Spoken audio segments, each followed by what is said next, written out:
Shit, Samson, the main attraction. His ass coming. Shit, my hat. Hopefully, my hat ain't copped too much to the side. Well, we live. Yeah, what up?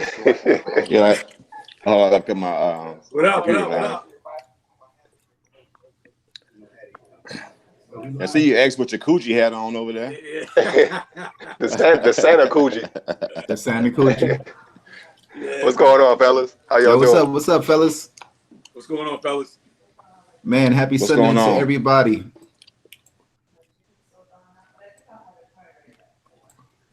Hey, so before we get started, I just like to dedicate this live stream to a friend of mine. His name is Ray. He died last night, early morning, in a car crash. A drunk driver hit him. He was 33 years old. He left a wife and 2 children about the same age as mine. So I don't want to make this a somber moment. I just wanted to do this because Ray was a super silly dude. He loved to dance. He loved to have a good time. So this is what we're doing here. We're not only trying to spread information, but we're trying to just have a good time and kick it with y'all. So this is for the homie Ray. Rest in peace, homie. No doubt. Definitely. Condolences. Rest in peace, man. Condolences, man. Peace, man. For sure. Thank you. To the family, man, for sure. Definitely. Yes, sir. Thank you. Yeah, man. So with that being said, what y'all got to eat? What y'all got, man? You already know what I got, man. What y'all got to eat? Y'all see the tacos. I'm gonna come out my shirt later on too. If I get too crazy, I'm coming out the shirt. I'm telling you right now. So we got to put it out, right? We got to put it out. Samson is the man that came up with this idea. All right. Yeah.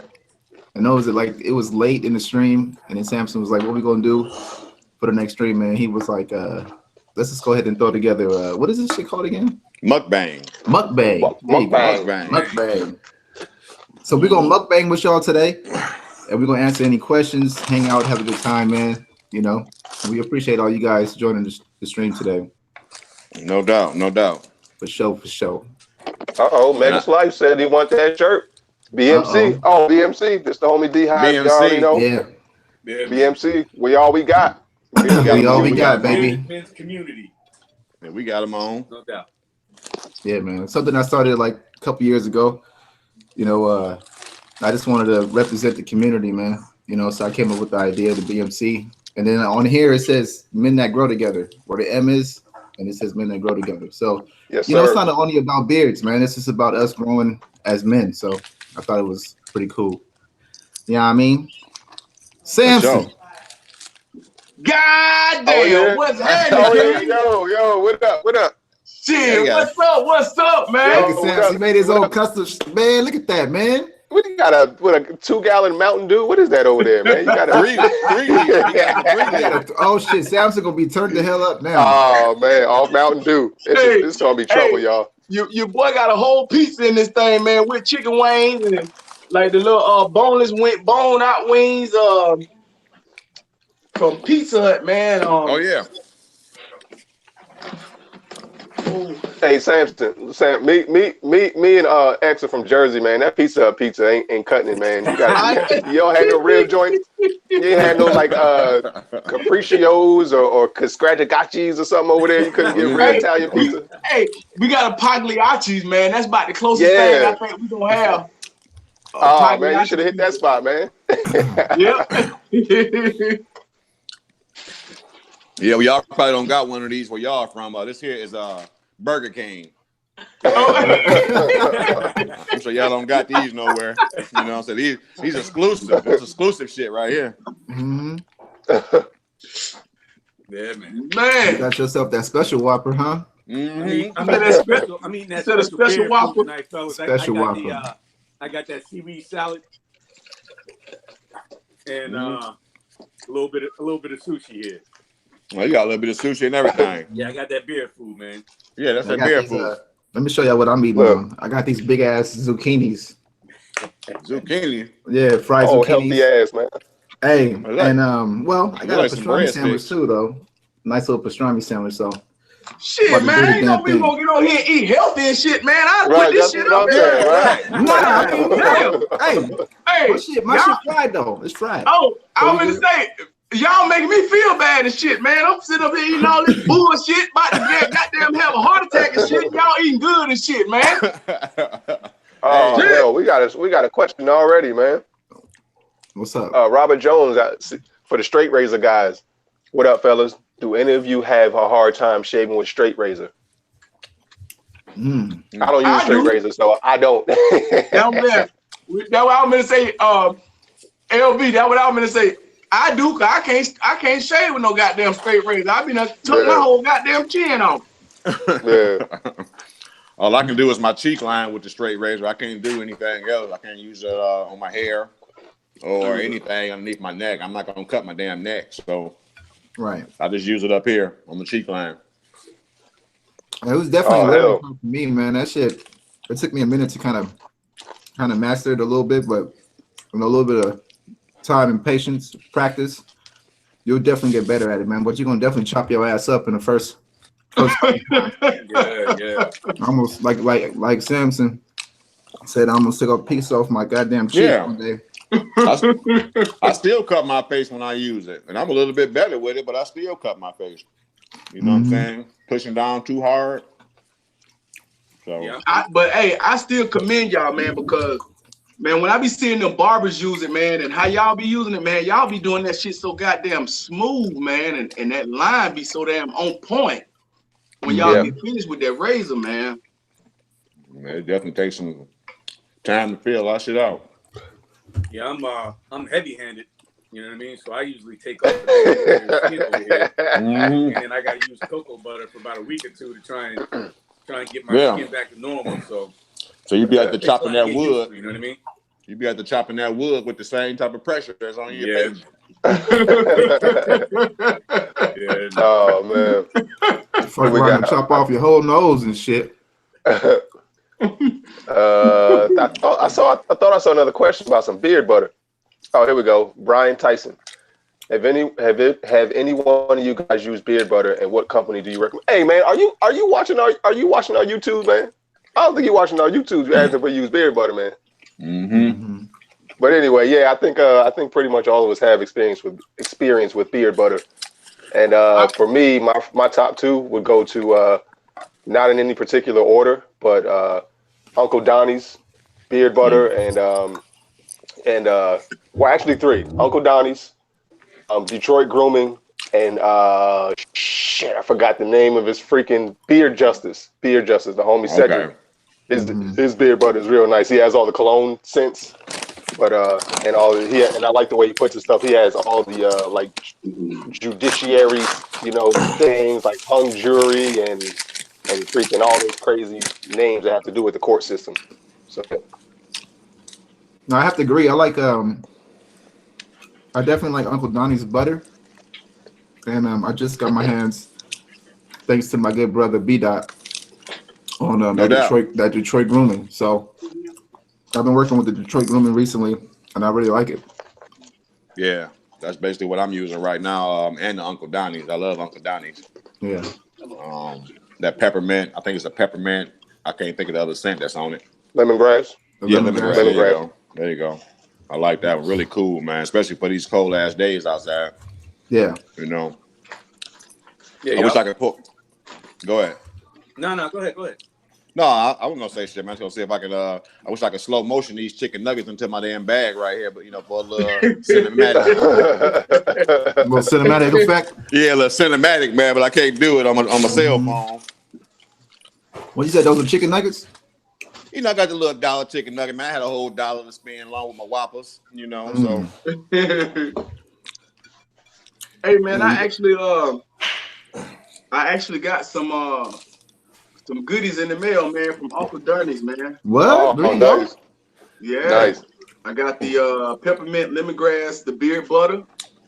Awesome. And then I got the peppermint lemongrass, the beard oil.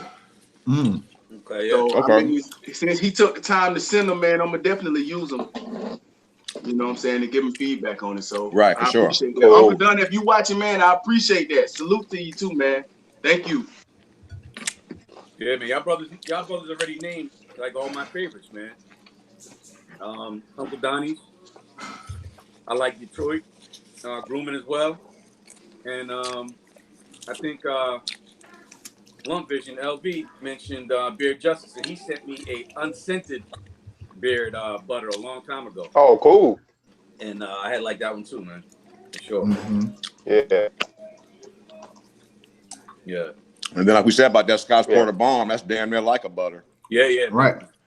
I actually got some in my beard right now. Right.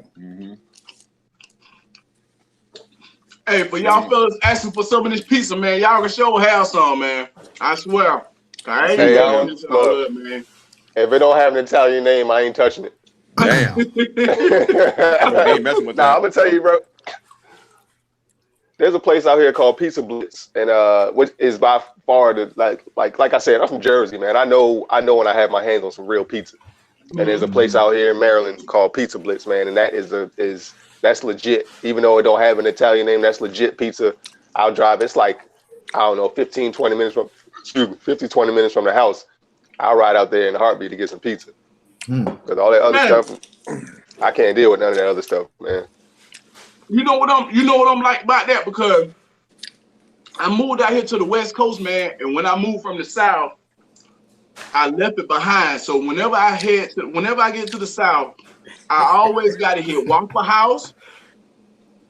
I got to hit Waffle House, and I got to hit Crystals, and of course the little mom and pop shops around. But Crystals and Waffle House, them the two main places I got to hit when I go home, man. Yeah, like Crystal Burger. Yeah, Crystal Burger. Oh yeah. Because my wife's family from Alabama, so that's the first time I went to Alabama in Huntsville, and I had some Crystal Burger. I compare it. I'm a Jersey guy. Once again, I compare it to White Castle. White Castle, Yeah. I love that White Castle. Now, when we get out to Vegas, now I know that they got a White Castle out there in Vegas, so you better believe I'm gonna be hitting that thing up, man. Getting them 12 little cheeseburger, man. Yeah. Hey, You can get the whole 30 case. Yeah. 30 of them. my man I be damn near doing it too, man. For sure. My man JT said we're gonna have to figure out how to keep the smacking down or smacking sound out. Hey, that's what a mukbang is, man. That's what this is. That's an ASMR. Smacking. Yeah. So you better. ASMR. Yeah. John Gibson, Crystal ain't got nothing on White Castle. No, White Castle, no. Hands down, White Castle on point. Yeah. I haven't had it in a minute, but I can eat a whole damn 12, 20 case of those. Yep. They not ask you if you want the sight food. They give you the 2 fries. I go in that bitch to get two damn. I get 2 damn drinks, 2 fries, and everything like I'm eating with somebody else, and I be eating by my goddamn self. Don't you feel like somebody though? You eating all that stuff. You really is really like comparable to 2 regular sized burgers, but you feel like somebody when you eat 12 burgers and fries and something. You feel like somebody, but you. Brick City. What up, John Gibson? Brick City. John Gibson, what's good, man? What's good? What's good, John Gibson? What's good, John Gibson? John Damn, I know. Brick City is in the house. John I know why these. what's happening? I know why these chicken nuggets cost $1. Well, these boys taste like I'm chewing on my cabinet. Like I'm chewing on the damn kitchen cabinet. That's what them shits cost $1. Yeah, that's what my book cost $1. I gotta put them to the side on that one. I don't want no wood nuggets. They be grinding up old ass chairs and shit. Sawdust all in my beard and shit. They go ahead and sell it for $1. Man. Oh, God damn, I drop some lettuce. God damn. Be hot about a piece of lettuce hitting the floor. What happened? Oh, that's funny. B-Dot was a little hot about dropping a piece of lettuce on the floor. Yeah. Like I ain't like that. He's all wood over here. These all wood. Well, I tell you, one of the hardest things to do, boy, is when you goddamn laughing and you got to poop.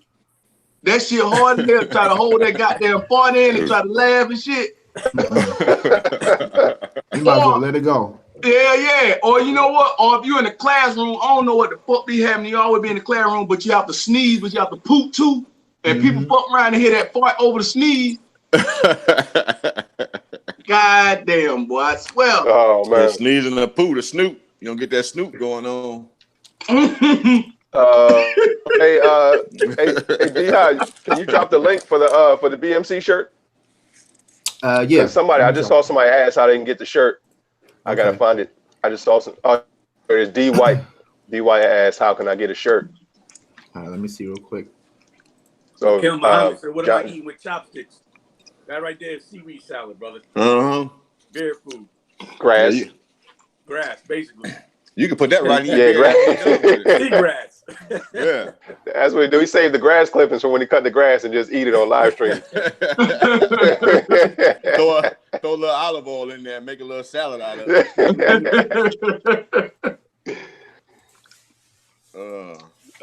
Emo, what's up, homie? Gary coming in real quick. $49.90. Thank you, Gary, for the super chat. Appreciate you. Thank you, Gary. Yeah, appreciate that. Here's to get Sam some toilet paper for his poop. Hey, tell her, I don't use toilet paper no more, man. Ever since I've been in the Marine Corps, man, I always been using baby wipes, man. But my thing is, how is you gonna wipe dry boo-boo with some dry ass paper? I always wonder how the fuck you gonna do that shit, man. You gonna end up with some dry ass shit on your ass. Exactly. And especially when your ass starts sweating. You know, when we was in the Marine Corps, we get to marching and humping like 25 miles and shit. Your ass gets sweating. That motherfucker started waking up in your ass again. You know what I'm saying? Oh, man. Hell no. Y'all paint some nice pictures for me, man. It's making my food taste better, man. I appreciate you. Yeah, right. That's how we doing. You know what? It's so funny. Unc gotta be one of the funniest dudes in the world because he's like a manly man with all these freaking little quirks and stuff. You know what I'm saying? Oh, I can't eat. Y'all talking about taking dumps. I can't do it. Oh, you got your chest hair out. You got your chest hair out. I can't sleep. I can't sleep. Oh, hey, hold on. Now I don't even know how my man X, man. I ain't gonna lie, man. X, man, one of the strongest. He one of the strongest men I know, dog. Cause I don't know nobody can go out there and choke out a chicken like a whole goddamn chicken. Hey, I wouldn't have been able to kill her, man. I would have had to let her loose. I'd have just had to let her go. Just let her roam. Just let her roam or something, man. I'd have been, my motherfucking heart would have been feeling all sad and shit, hurt and shit. We got another question from Emo. What up, homie? Samson, have you tried the burger joint in Seattle called Dick's? Oh, and yeah, man. Yeah, I don't know what the fuck the hype is. Well, I don't know why the fuck Seattle's always want to call shit Dick's. You know what I'm saying? But yeah, it's a burger joint out here, man, that everybody go crazy over called Dick's, man. All they make is like the little simple ass little cheeseburger, deluxe burger, and like milkshake. It's kind of like an In-N-Out. It's kind of like a California In-N-Out, but people go crazy over that shit, man. But yeah, I tried it, man. It's all right.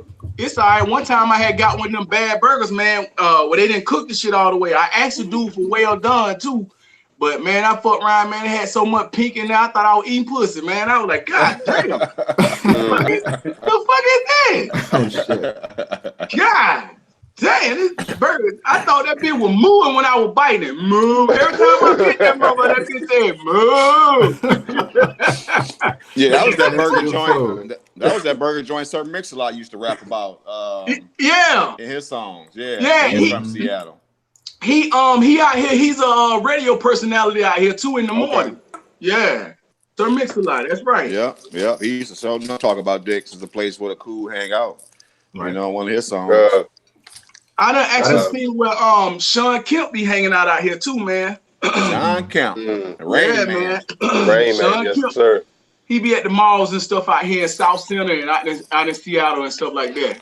We got another question, and I think I saw another one. It's probably going to go towards X because somebody asked about motorcycles. But big touchstone, bearded existence. When you going to show some of your pipes or your favorite brands of pipe tobacco? Oh wow, man, I said I wasn't going to do it. You know what I mean? But I might show y'all one of the live streams, man. Maybe the next one, I'll pull them out. You got to do it, X. Yeah, maybe on the next one I'll pull them out and show them to y'all. Yeah. So be there next Sunday. That's a big thing, man. That could actually be a channel, man. Yeah. There's a lot of Yeah, guys that's cigars and stuff too. That's a big another community. Cigars and pipes and all that stuff is another big community. Shout out to I got a couple Oasis. friends that be on there. Yeah. Oh yeah, Oasis. Yeah, he was real big on that. I always see him post at the shop when he be at the SIG shop and stuff. Yeah, he blogging and stuff now, man. He writes like a freaking professor or something, man. It's real. It paints a really vivid picture of what what he's smoking. Really? Yeah. I'll get the link or whatever to his blog. I don't have it on me right now. Or everything's attached to my phone, but I'll send you a link to his blog. Yeah, I would like to see that, man. Yeah. Oasis he was always a cool dude, man. Everybody up there in Maryland, man. The Maryland chapter, man, of Bearded Villains, man. All y'all was always on point, man. Yeah, appreciate it. I'm gonna drop that link right now. Wait, I thought I dropped it. What the hell is going on? What, the BMC? Yeah. Oh, okay. Man, I have. Yeah, Purple Haze, all right. But I don't wear a full face, man. I wear a peanut. But you could use a Columbia makes a they call it a neck gaiter. And they make like I did a video on it too. Use it to protect your beard when you cut the grass. Oh, that's right. That's right. One of those. And it's what is it? It's mostly polyester. It's a nice material, so it's not gonna dry your beard out. Hold on, X, I got hold on. For some reason I can't drop this link. I know I can drop this Whopper though. This motherfucker good as hell. I ain't had one. Is that your second one? Yeah, it's my second one, dog. So I get them games, baby. You want to get them games? Damn. You better eat these Whoppers. I'm telling you. This that joint I be using at work. X, the one That's nice.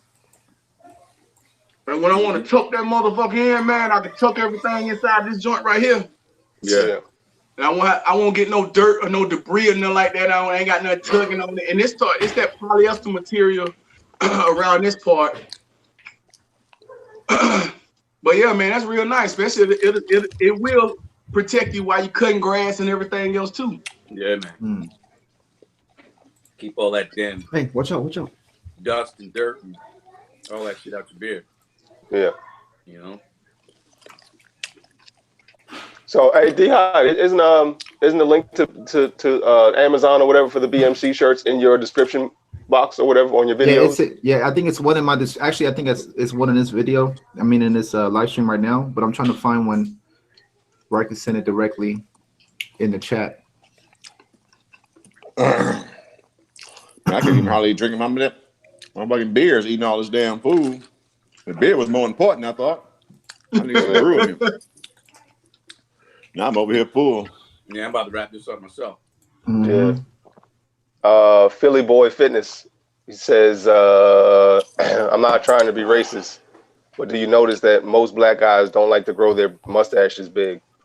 First of all, that's not racist for you for your observation of what you see on how people are growing their beards. That's not racist. Let me just point that out. Yeah. And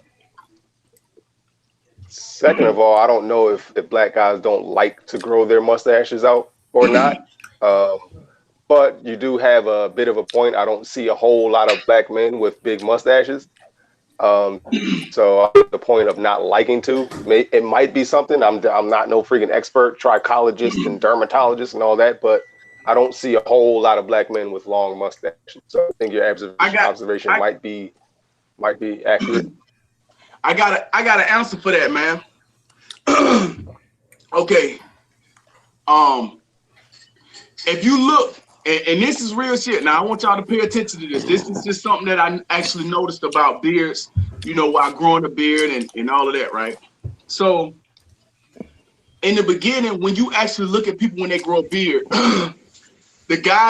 most guys are black men that can grow their mustache out and stuff like that and have the beard and everything, right?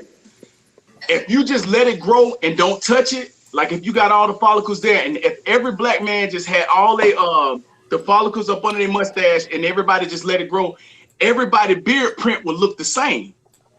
Like if you can grow a high cheek line and if you can grow a thick mustache, it's like you wouldn't look no different than any other like person, I feel like. You know what I'm saying? So I like how like when D-High got his, I like how the cheek and it go down and you have a sharp, like you have a sharp cut right there by the lip line, like right there by the lip, and where the cheek where the lip and the cheek meet, you have that line right there, and it's real, and it cut real deep, and it come out like that. I feel like when you grow your beard like that, and you can actually tell the ones that actually put the lines in their beard, that actually line their beard up, by somebody that just grow it out and they got a nice big beard. I feel like if you just grow it out and have a nice big beard, I feel like everybody's beard print will look almost the same. But the ones that actually line their shit up, I feel like those guys, you can see the line and where they cut into the beard, and they like to have their lip line like cut down a little low. Because if you grow it and like if your lip disappear, we'll look like this. All of us look like the same species almost. You know what I'm saying? Like with the lip gone, and then just a big ass beard, and you can't see nothing else from there. You just see the mustache, and then you see the beard going down. Like I feel like you won't be able to. It's like you won't have that beard identity. But for those that do, I mean, you know, to each his own. And then for those that do cut their mustache down low, to them to each his own also. You know what I'm saying? But I feel like a lot of guys that's in the black community, we want to look like. We kind of want to keep a certain look when we have a beard, you know, not just to go everything all out just to say we got a big beard, but we want to have some kind of like style to it and make it different from other people. I think that's why a lot of us cut our mustache, or we cut it and we line it up a certain way, cut it off the lip and stuff like that. So, and then it's personal preference, you know what I'm saying? So, exactly. I don't think mine could ever get that big though, to be honest with you. Like, I mean, the way it grows, I think it'll grow from this point and probably cover up the lip a little bit, but I don't think it'll get too much bigger than this. And you know what, D, mine won't either. So it's kind of like when you see where your follicles are at and you see how it grows, you have to choose and you pick your best beard. You know what I'm saying, for what you can grow, and just work on the things that you feel like, you know, that are insufficient, or you feel like it's not up to par. You work on those things, but while you're doing that, you know, be cool with who you are and what your beard can do. Hey, Barry got a question for you, Sam. He want to know why everybody eating. He said, "Why what? What, D? Why is everybody eating?" Said, "Why is everybody eating?" Oh, for the mukbang thing. Mukbang, bitch. Mukbang, bang. I feel like I know on my channel, a lot of guys ask, "Hey man, how do you eat with your beard? Or do you get a lot of food in your beard?" You know what I'm saying? I know you guys get asked the same thing, like what you do with the food. So this is a good way so that everybody so we're not just only telling them, they can actually see with us eating and whatever get in the beard, what don't get in the beard, and see how everybody eat. You know what I'm saying? So I feel like this would be a good experience, man, and bring something new to the channel.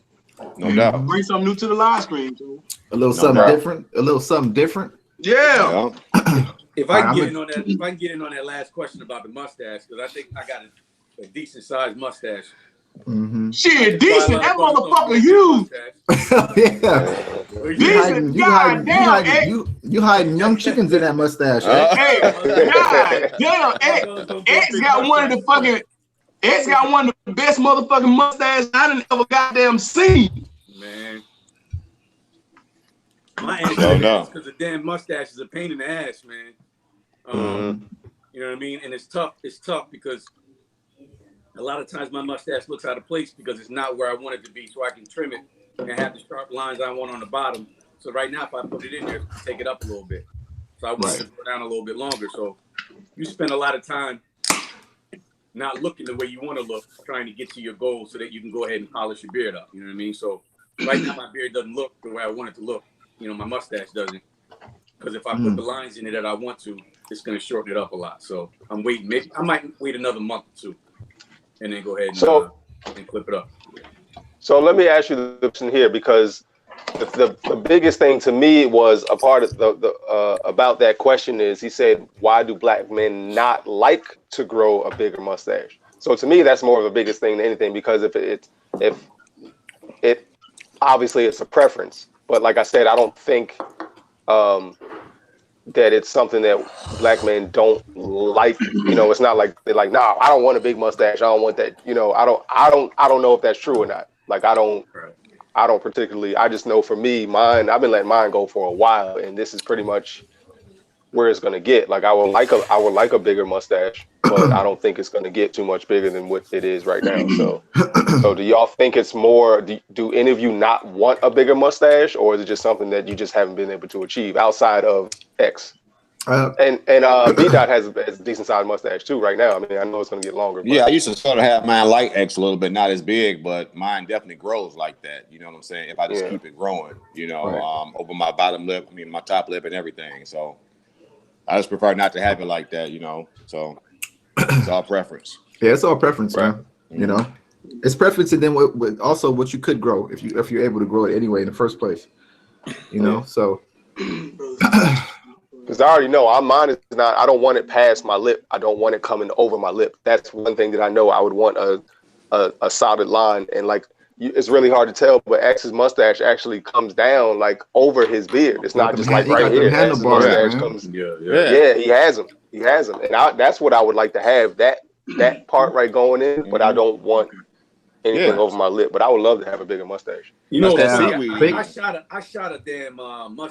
Real quick, X. Sorry, man, to cut you, but big shout out to my man Black Panther for dropping that 20 in the super chat. Hey, shout out to Black Panther. Appreciate that, man. Peace, Kings. Thanks, bro. Thanks, brother. Appreciate that. What you saying, X? Sorry, I was gonna say that I actually shot a mustache video maybe about a week ago. I just ain't put it up yet. But it was basically about how you can grow a mustache and have it not annoy you, not annoy your lip, you know what I mean, and all of that, and how to groom it. Because my whole bottom layer, I actually cut. So it's really no hairs on my lip. You know what I mean? So that underneath layer, once it got long enough, I just lift my mustache up and cut all that. You know see, X got, I started to cut some of my goddamn bald hair off and add that shit to my mustache so I come on this bitch with a full mustache. You know what I'm saying? Cause you know, see, we got people like X that can motherfucking lift his goddamn hair up and cut the look. You can cut some of the hair from the bottom of the motherfucker just so the top layer ain't on the motherfucker, but you still look like you got a full ass mustache even with cutting that shit. See, motherfucker like me, if I cut that shit, my goddamn mustache line gonna be up to my goddamn eyebrow and shit. You know what I'm saying? So, boy, we be struggling out in these streets. X, God damn. I don't think you want that balls hair around your lip though, around your nose. Yeah, I know, right? Hey, I hope if you did that, you hit it with some meat bites real quick. Yeah, at least have that motherfucker smell like potpourri before you put it on around your nose area. You know? Cut it. We got another donation, fellas. Bearded Joey Hook 'em. Yeah. Special shout First out, man. live stream. Thanks. Thank you, man. for joining us, Appreciate man. you. Hey, appreciate that, man. Appreciate you, Bearded Joey.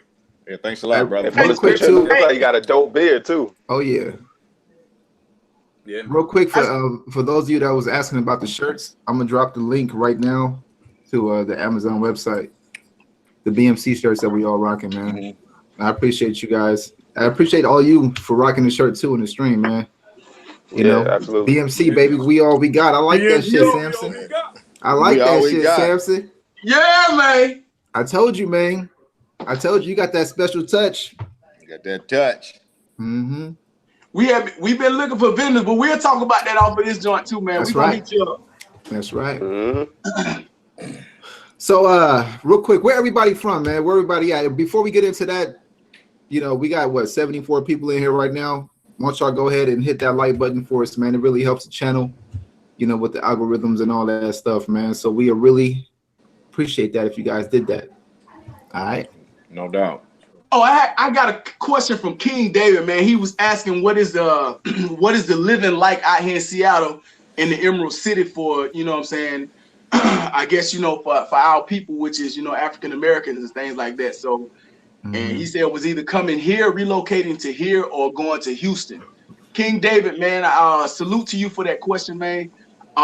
as far as the living out here, man, the living is pretty good if you can deal with the cold weather. You know, we got all 4 seasons out this joint. I mean, be prepared to work hard when you get out this joint, because I mean, there's a lot of money out here to make. It's very diverse out here also, you know, till you go into like the boonies and stuff like that. But you know, that's pretty much everywhere. You know, you go into the boonies and then things could change. But as far as living out here, man, living is good, man. But to be honest with you, we will be relocating too.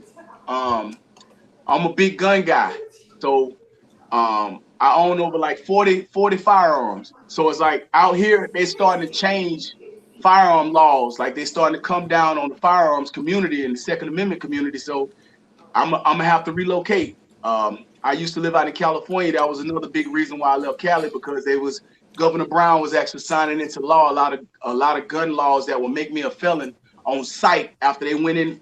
We either had to get rid of the firearms or get rid of the guns. We had to give it to the police department to be destroyed, or we had to sell them, or any kind of way we could. So I actually decided to leave, but it seemed like we're going to actually go through that same thing again out here in Seattle, because they talking about building a West Coast wall, which meaning they want to stop all AR-15s, AK-47s and stuff like that out here on the West Coast. Wow. So down the I-5 corridor, you know, so we'll be moving to, matter of fact, Houston, Dallas, pretty much any big city in Texas, we was thinking about relocating to. So we thinking about year and a half, we'll be out at Seattle. But that's just the only reason though. Everything else though is money out here to be made. Good people out here, but we got this thing called the Seattle freeze, to where a lot of people out here, man, they don't make friends easy at all. Like I've tried to look people in their eyes as I was walking in Walmart and stuff like that. People look like they're too good for you. You know, you could be the same, from the same ethnic back group, culture and all that, but they won't even look you in your eyes. They walk down, they make sure that they try to go around aisles just to dodge you and all kind of stuff. So you might have a little hard time making friends out here. But other than that, man, it's all right. It's cool. Appreciate the question too, man. That's what's up. Special shout out to Boogie Nate. Boogie Nate. That, man. I appreciate it, man. Appreciate that, Boogie Nate. Super chat. Appreciate that. Appreciate that. Code Ink too. Code Ink. Another one. Oh yeah, we appreciate you, man. Thank you for that super chat. Thank you. Appreciate it. Incorporated. So where we at? We got people from all over, man. We got Atlanta, Tampa, Florida, Atlanta, Nashville. Shit, let me grab my laptop. Hold on. Yeah, I got my laptop out right now. I see my Maryland, Washington, Low Key, Florida, Wilson, Detroit, Michigan. Representing. We got PA. Oh, my man Boogie from Waco. We got Puerto Rico in Seattle. Okay. Puerto Rico. Oh. We got New York. My man Jason Ortiz from Florida. The DMV, Texas. DMV, what up? The Boogie down. The Bronx. Oh, the Bronx. Goddamn Bronx in the house. South Bronx. South Cali, Bronx. Ohio, my man Angel and Kelly. Oh, where I'm at. South Carolina. South Bronx. Let me turn this shit down. My bad, fellas. Oh yeah, I hear you over there with me on the repeat. Yeah, let me turn this shit back down. I'm new. I don't know what to do. I thought DJ was cutting and scratching it up over there. God damn. There we go. All right. Oh, we got Bronx in the house. Michigan. Flint, Michigan. A lot of Michigan cats I've been noticing, man. Even in my comment section, I didn't realize there was that many cats from Michigan. Curtis was popping, man. We got Lauderdale. That's Florida in the house, I believe. We got Jersey, Inglewood. Fort Lauderdale. Jersey in the house. Inglewood, Jersey. I might be coming to Jersey. I might be coming to Jersey this year, so be prepared for me. My neighbor Ray. What up, Ray? Ray was good, man. That's awesome. Oh, you gonna X kill some chickens? Yeah, I'm gonna go kill some chickens with X, man, this year. Shit, we got Berlin, Germany in this motherfucker, man. What? Damn, yes, sir. Berlin. Okay. Representing Germany. Cola Audio. Ohio, the Renegade. Riverside. Riverside. That's Cali, right? Is that Riverside, Cali? If that's Riverside, Cali, like 30 minutes from me, Playboy. That was my boys in the hood. Call me the barber. We neighbors. Yeah. Okay, Black Panther, he Detroit. Got Oklahoma in this thing. Oklahoma. Got Mobile, Alabama in this motherfucker. Oh, Black Panther from Detroit. What part of Detroit? That's a cola. P-Cola. I'm about 50 minutes. In the house. I'm about 50 minutes from Detroit, but I went to high school there and everything, so I'm straight up from Detroit. Ortiz want to know where we from? A lot of Florida in the house, huh? Yeah, a lot of Florida, yeah. Yeah, I'm in Cali, man. Ortiz. Yeah, Jason Ortiz asked where you guys from, yeah. I'm in Jersey. Jersey, son. Yeah, I'm in Jersey, son. I'm in Maryland. Maryland? I'm in Maryland by way of New Jersey. I am in Seattle by way of Georgia and a whole bunch of places in between. Right. Oh, make a slice with a no beard where Bearded Man 31 is. He said he running late, man. He gotta finish up that pot roast. You get right. He set the timer to go off a little too late and shit. Bearded Man 31 said he's gonna do a liquid mukbang. somebody left the pressure cooker. He want that shit to fall off the bone on live stream. But Andy in Miami too, so you know, he probably got the things going, you know, Miami life, nice weather. Yeah. I'm gonna have to fucking go down to Miami or Texas or somewhere, man. I need to go and get me another bottom grill done. Put me some diamonds in my shit this time. You get some diamonds? Yeah. Wow. I'm trying to move on up, man. There you go. There you go. Beatrice on. Yeah. Baby. West Side Detroit, Bobby Williamson. It's up. Yeah, I grew up on the West Side, Joy Road, Evergreen area. Yeah. So I know about the West Side.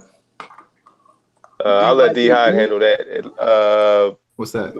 There's a lot going on in this name. He wants to know Pit Bull Cleveland Doe. That's what it looks like. What does BMC stand for? I'll let you take that one. Yeah, purple haze, Paul Wild, baby. BMC is for the bearded men community, man. It's just something that I made up for the community, you know, within YouTube of just us, you know, for those of us that's interested in beards and growing out beards. So I thought it was a cool little concept to come up with the shirt. And then in the middle, I just used the M and put men that grow together, you know, and I got the little beard and shit on here. So that's what it represents, man, the community. All of us here. And find that link and go grab you a shirt. Nice concept, nice shirt, the whole nine. Y'all both. Yeah. Thank you, X. Thank you for that support. Yeah, for sure. Yeah, for sure. My man Samson.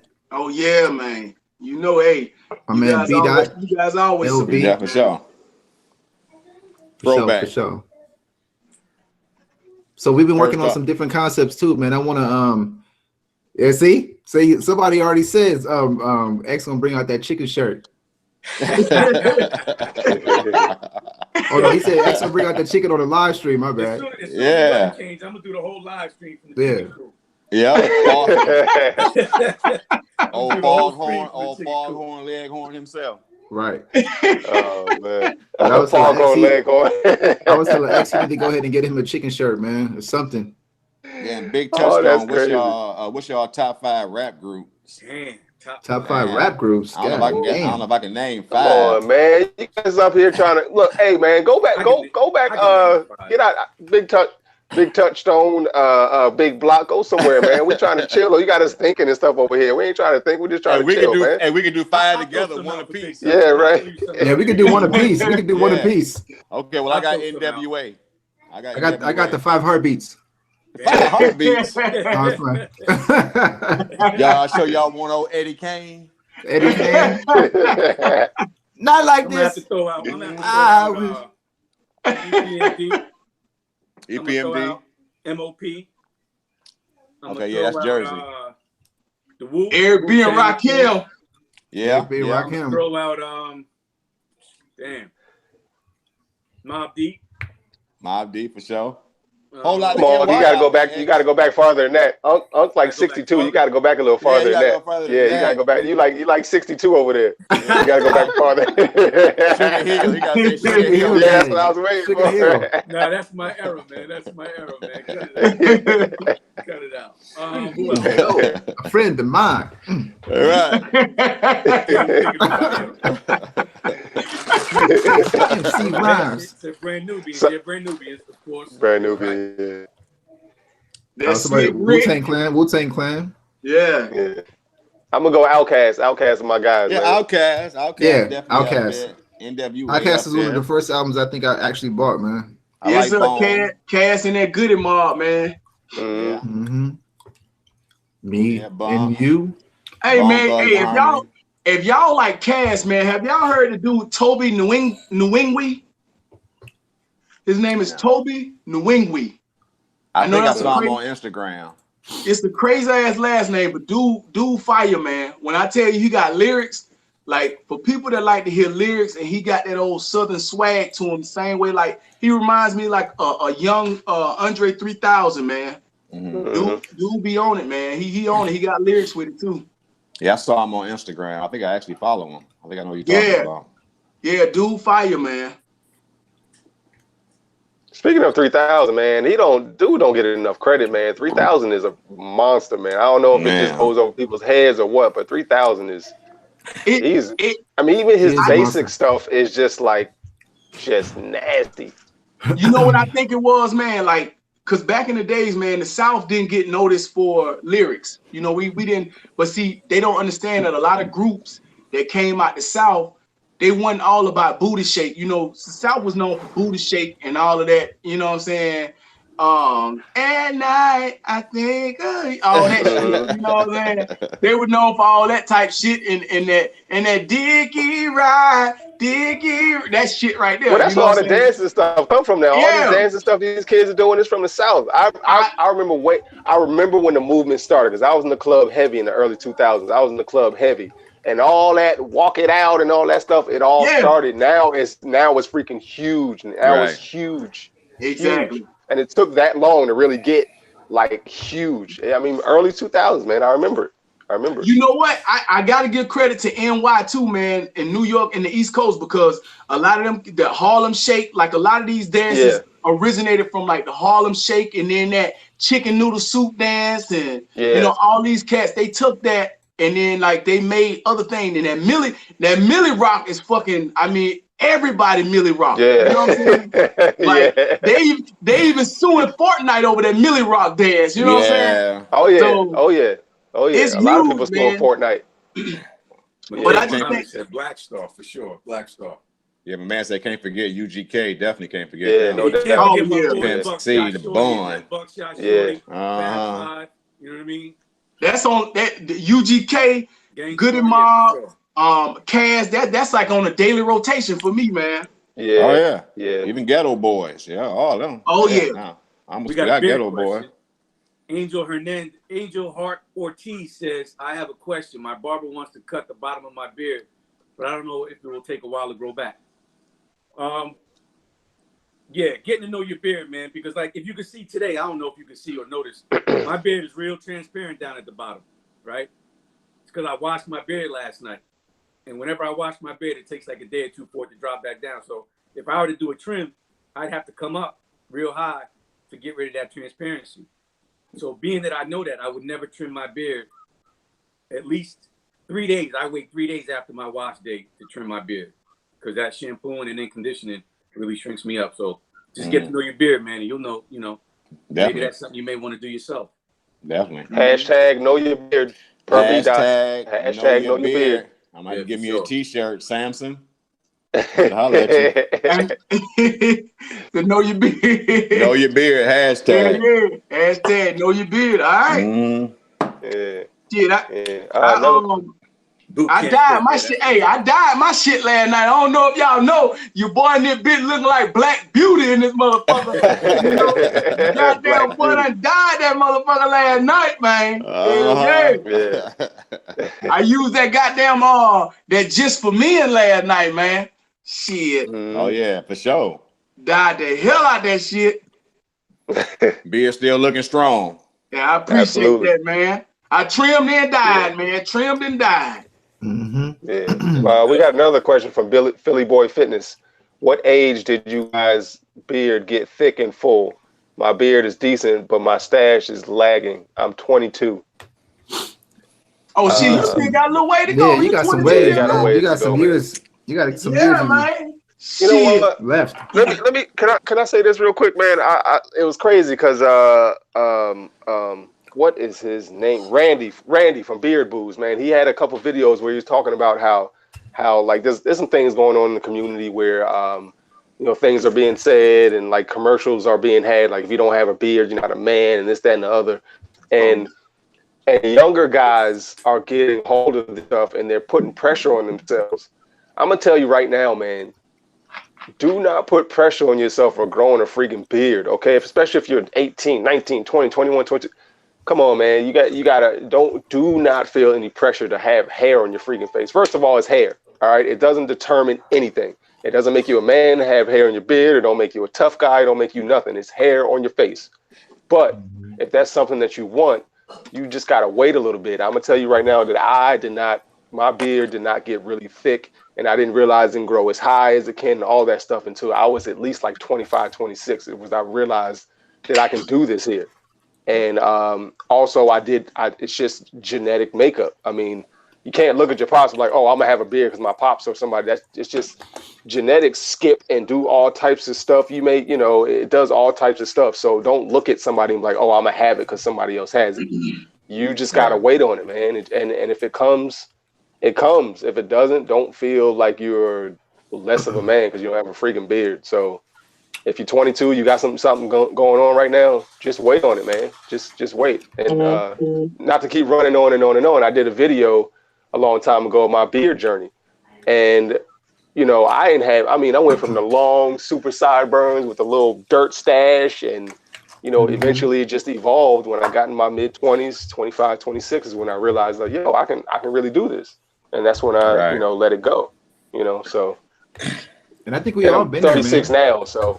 Yeah, I think we've all been there, with that whole process of being young and having a chin strap and, and for me, I didn't really know what my potential was until I was in my 30s. Because I was so used to keeping my beard short. I never really gave myself the opportunity to grow it out and test my beard, Mm-hmm. But I did start to notice a little more coverage as I got older, Right. So. Hey, you hear that pressure cooker whistling? Yeah, there go Bobby. Bearded man 31. You sideways, Bobby. You sideways. You side coming in. Slip sitting sideways on them. Shit ain't working, dog. And then pressure cooker whistling in the background. Whistling. Carrot, celery, all kind of stuff in there. Y'all gotta drink half of this shit already, man. What up, brother? Bearded man, what it do? What it do? What up, Playboy? What up, Bobby? What's that? Oh man. What you drinking on, Bobby? What my shit right here? I don't know my shit right here. Oh shit! Tomorrow must be a holiday, huh? Hey, damn right. Hey, this is the only time I salute the presidents, boy. Thank you for your services. I ain't gotta take my ass to work tomorrow. Hey, Bobby, you gotta do us a favor, man, and change your angle, man. Huh? You gotta change your angle, Bobby. You got that ugly ass helmet in the back that's messing up my vision. Oh yeah, you gotta take that shit off. I gotta get my tripod, man. This shit I ain't finna hold this. Give me that. He said the ugly ass helmet. Hey, I'll be a Miami Dolphins fan and live in Miami. Shit. Dolphins be up. Yeah, they beat our ass this year. Nice case. The Chargers? No, the Raiders. Oh, the Raiders. Okay. Mm-hmm. Oh shit. Careful. Oh man. I thought I saw a question about some fibers in here. Where's that at? Yeah, somebody asked something about some fibers, but I gotta find it. Whoever asked that question, repost it. I'll re-hit it in chat. I mean, shit, I didn't even start growing a beard till I was damn near 40. Have you always been clean cut? Always been clean cut. I mean, it would always grow super fast, but I was always clean cut. I would always cut it off fast, 2 or 3 days. But when I start growing it, people ask me all the time, like, damn, man, 11 weeks? Like, yeah, this is my beard in 11 weeks. You know what I'm saying? I don't know what else to say. Shit. Hey, B Dot, you can tell him I woke up like this. Hey, see, y'all don't understand. See, B Dot one of them pretty motherfucker, man, that you know he can just get up and grow his shit out, man. You know what I'm saying? He can just grow his shit out. Nah, I ain't even gonna get on B-Dot. You ever look at, I know certain stuff, man. Like he looked like he should be a hand model. He got his he got a little cuticle cleaner. If you watch him some days, if he be like how to look down, he clean his cuticles with a cuticle cleaner for his own personal manicure and stuff. I gotta cut my fingernails when I'm taking my beard picture. You know what I'm saying? I don't want my shit all dirty and shit, so I gotta clip them first. Then hold up my beard. You know what I'm saying? So boy, you gotta keep those hand bottle of his joint. keep those cuticles suitable. Yeah, I'm trying to get Paul Olive to hit me up. I know that right. Shit. Hey, do not get to that bag, man. Get to that motherfucking bag. Shit. Paul Olive. I wish I could be a goddamn hand model, but boy, when they see this goddamn badass knuckle I got right here, boy, all that goddamn knuckle. Boy, they send me out there, bitch. They gonna be like, man, send the chicken in from X. What the fuck? They'd rather choose that chicken before they choose my ass to come in there. Oh, man. Yeah, man. No doubt. Damn, where is that damn question? We gonna fuck around and see beat out in the Paul Marlowe commercial. I'm like, I know them hands. I know them hands. It ain't gonna be Ajax. It's gonna be Paul Olive or better. Something to keep your shit soft. Right. Now I can do a goddamn bleach commercial. Now I probably can do that. Oh, here it is. Roman cleanser. There it is. There it is. Jermaine Thomas. Hey fellas, what you think about fibers for better beard lineups and fill-in? Do you, pimp?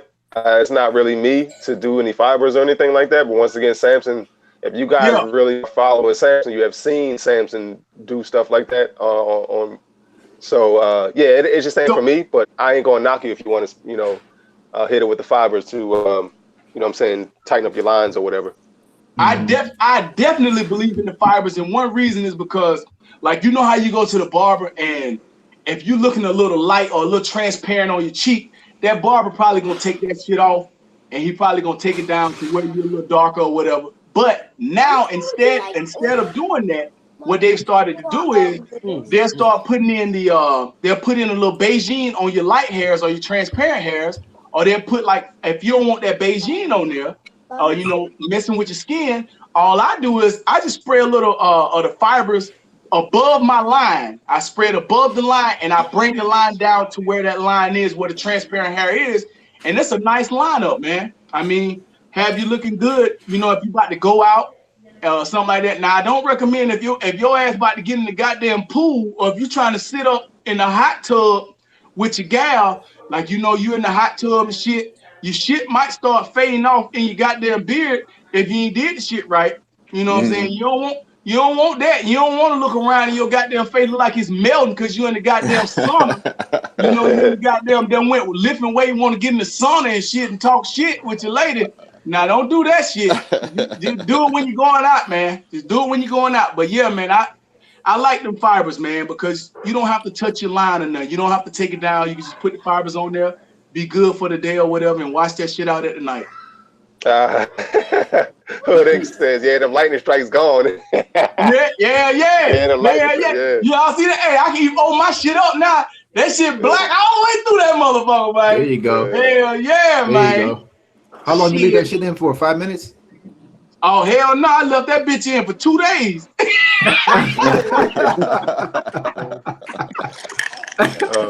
2 days. Hey, y'all know that goddamn gray hair fight back. Them niggas be going to war with that dye, boy. God damn, them niggas start getting bulletproof vests and all kind of shit, strapping up when they put that dye in your beard. Hey, the views and opinions of those in Samson, man. Don't try that shit. Leave that shit. Don't do that shit 2 days. Oh yeah. Fuck around and wake up on the second day. Your shit be all. Hey, please, disclaimer, man. Y'all don't leave no dye in your shit, man, for 2 days or nothing, man. It's all jokes with your boy, man. Please don't do that shit, man. I mean, like D.I. say, like 5 minutes, man.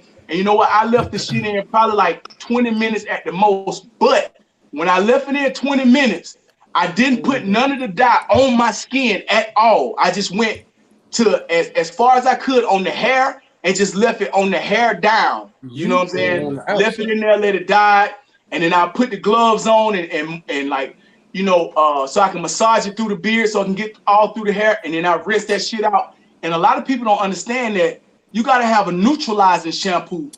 Like a lot of people, why their skin burn after they put dyes in their beard is because you'll put the dye in your beard, number one. Number two, you putting it all the way on your skin. Now, when you putting that shit, you putting it on your skin. Now, when you leave that shit in there for a certain amount of time and then you get in there and try to wash that shit out, number one, you don't wash it out good. You just rinse it out. I know motherfuckers say they done use soap to wash their goddamn dye out their beard. You can't just use soap to wash dye out of your beard. Dye is a chemical. You know, no matter how you want to look at it, you see all this black shit falling off. Your goddamn chest be black. You be looking like goddamn, you know what I'm saying? When you're in the shower, you got whole goddamn chest down and shit done turned your dick black and shit. You in the shower with a black dick and a black chest. You know what I'm saying? all your shit done fell off. You done dyed your beard hair and shit, and you ain't got no more grays on your bald hair, nothing. So when you're in that motherfucker and you done dyed your beard, you need to wash that shit with a shampoo. And then after you wash it and rinse it with a shampoo, you need to get a neutralizing shampoo to stop that chemical from still working. The reason why your shit's still burning and itching and stuff is because that dye is still trying to fucking penetrate and do what it do. You need to stop that shit. You need to neutralize that shit. Or should I say another word, stop, goddammit. You trying to stop. You trying to stop that shit from working. So please rinse that shit out good, man. And always before you try any chemical, use a test site on your arm, man. Test on your arm somewhere before you put any dyes or chemicals inside of your beard. So just make sure. That sounds scary, man. That sounds scary. It is. I ain't gonna lie. I mean, dye is a scary thing. Like, I mean, if you think about it. But for those of you that know what you're doing, just like guns could be scary. But for those that don't know how to handle a firearm, it's scary to them. But if you train with it and you know what you're doing, you read up on it, you research on it. I mean, you can get educated on anything, I feel, and it'll become less scary as the more knowledge you gain on it. So Mr. Apple Pie. Mr. Apple Pie. Sean P. Sean P. Salute, man. Trip. Thanks for the super chat. Sean P. Must got that $24.99 locked in there, boy. That motherfucker look like right. Yeah. Right. Warm apple pie. I was in his live stream yesterday, man. My man put down a whole apple pie like in 2 minutes and shit.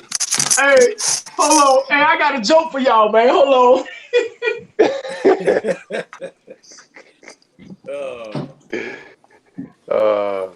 Big Touchstone said, remember that scene when Malcolm X had sperm in his hair? Yeah, he was washing his toilet. Hey, fellas, how much? You got it. Oh wait, hold up. You got a joke in your wallet. You just throw it up in your wallet. You just pull out your my wallet. Hey, no, this is part of the joke. Hey, how much is it gonna take to turn some of them nigger pies to the all white pies, some of them nigger pies?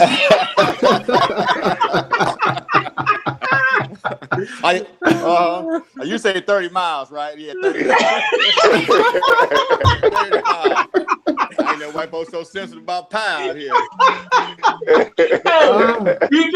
That's my favorite movie of all time, man. I love life, man. I can believe that. I love life, man. That shit was, oh my god, dog. Hey, that shit was crazy when he went in there and he ate the pie. That shit was hot. Oh my god. Yeah, that burned my damn tongue. He was sitting on the side of that, that shit was burning.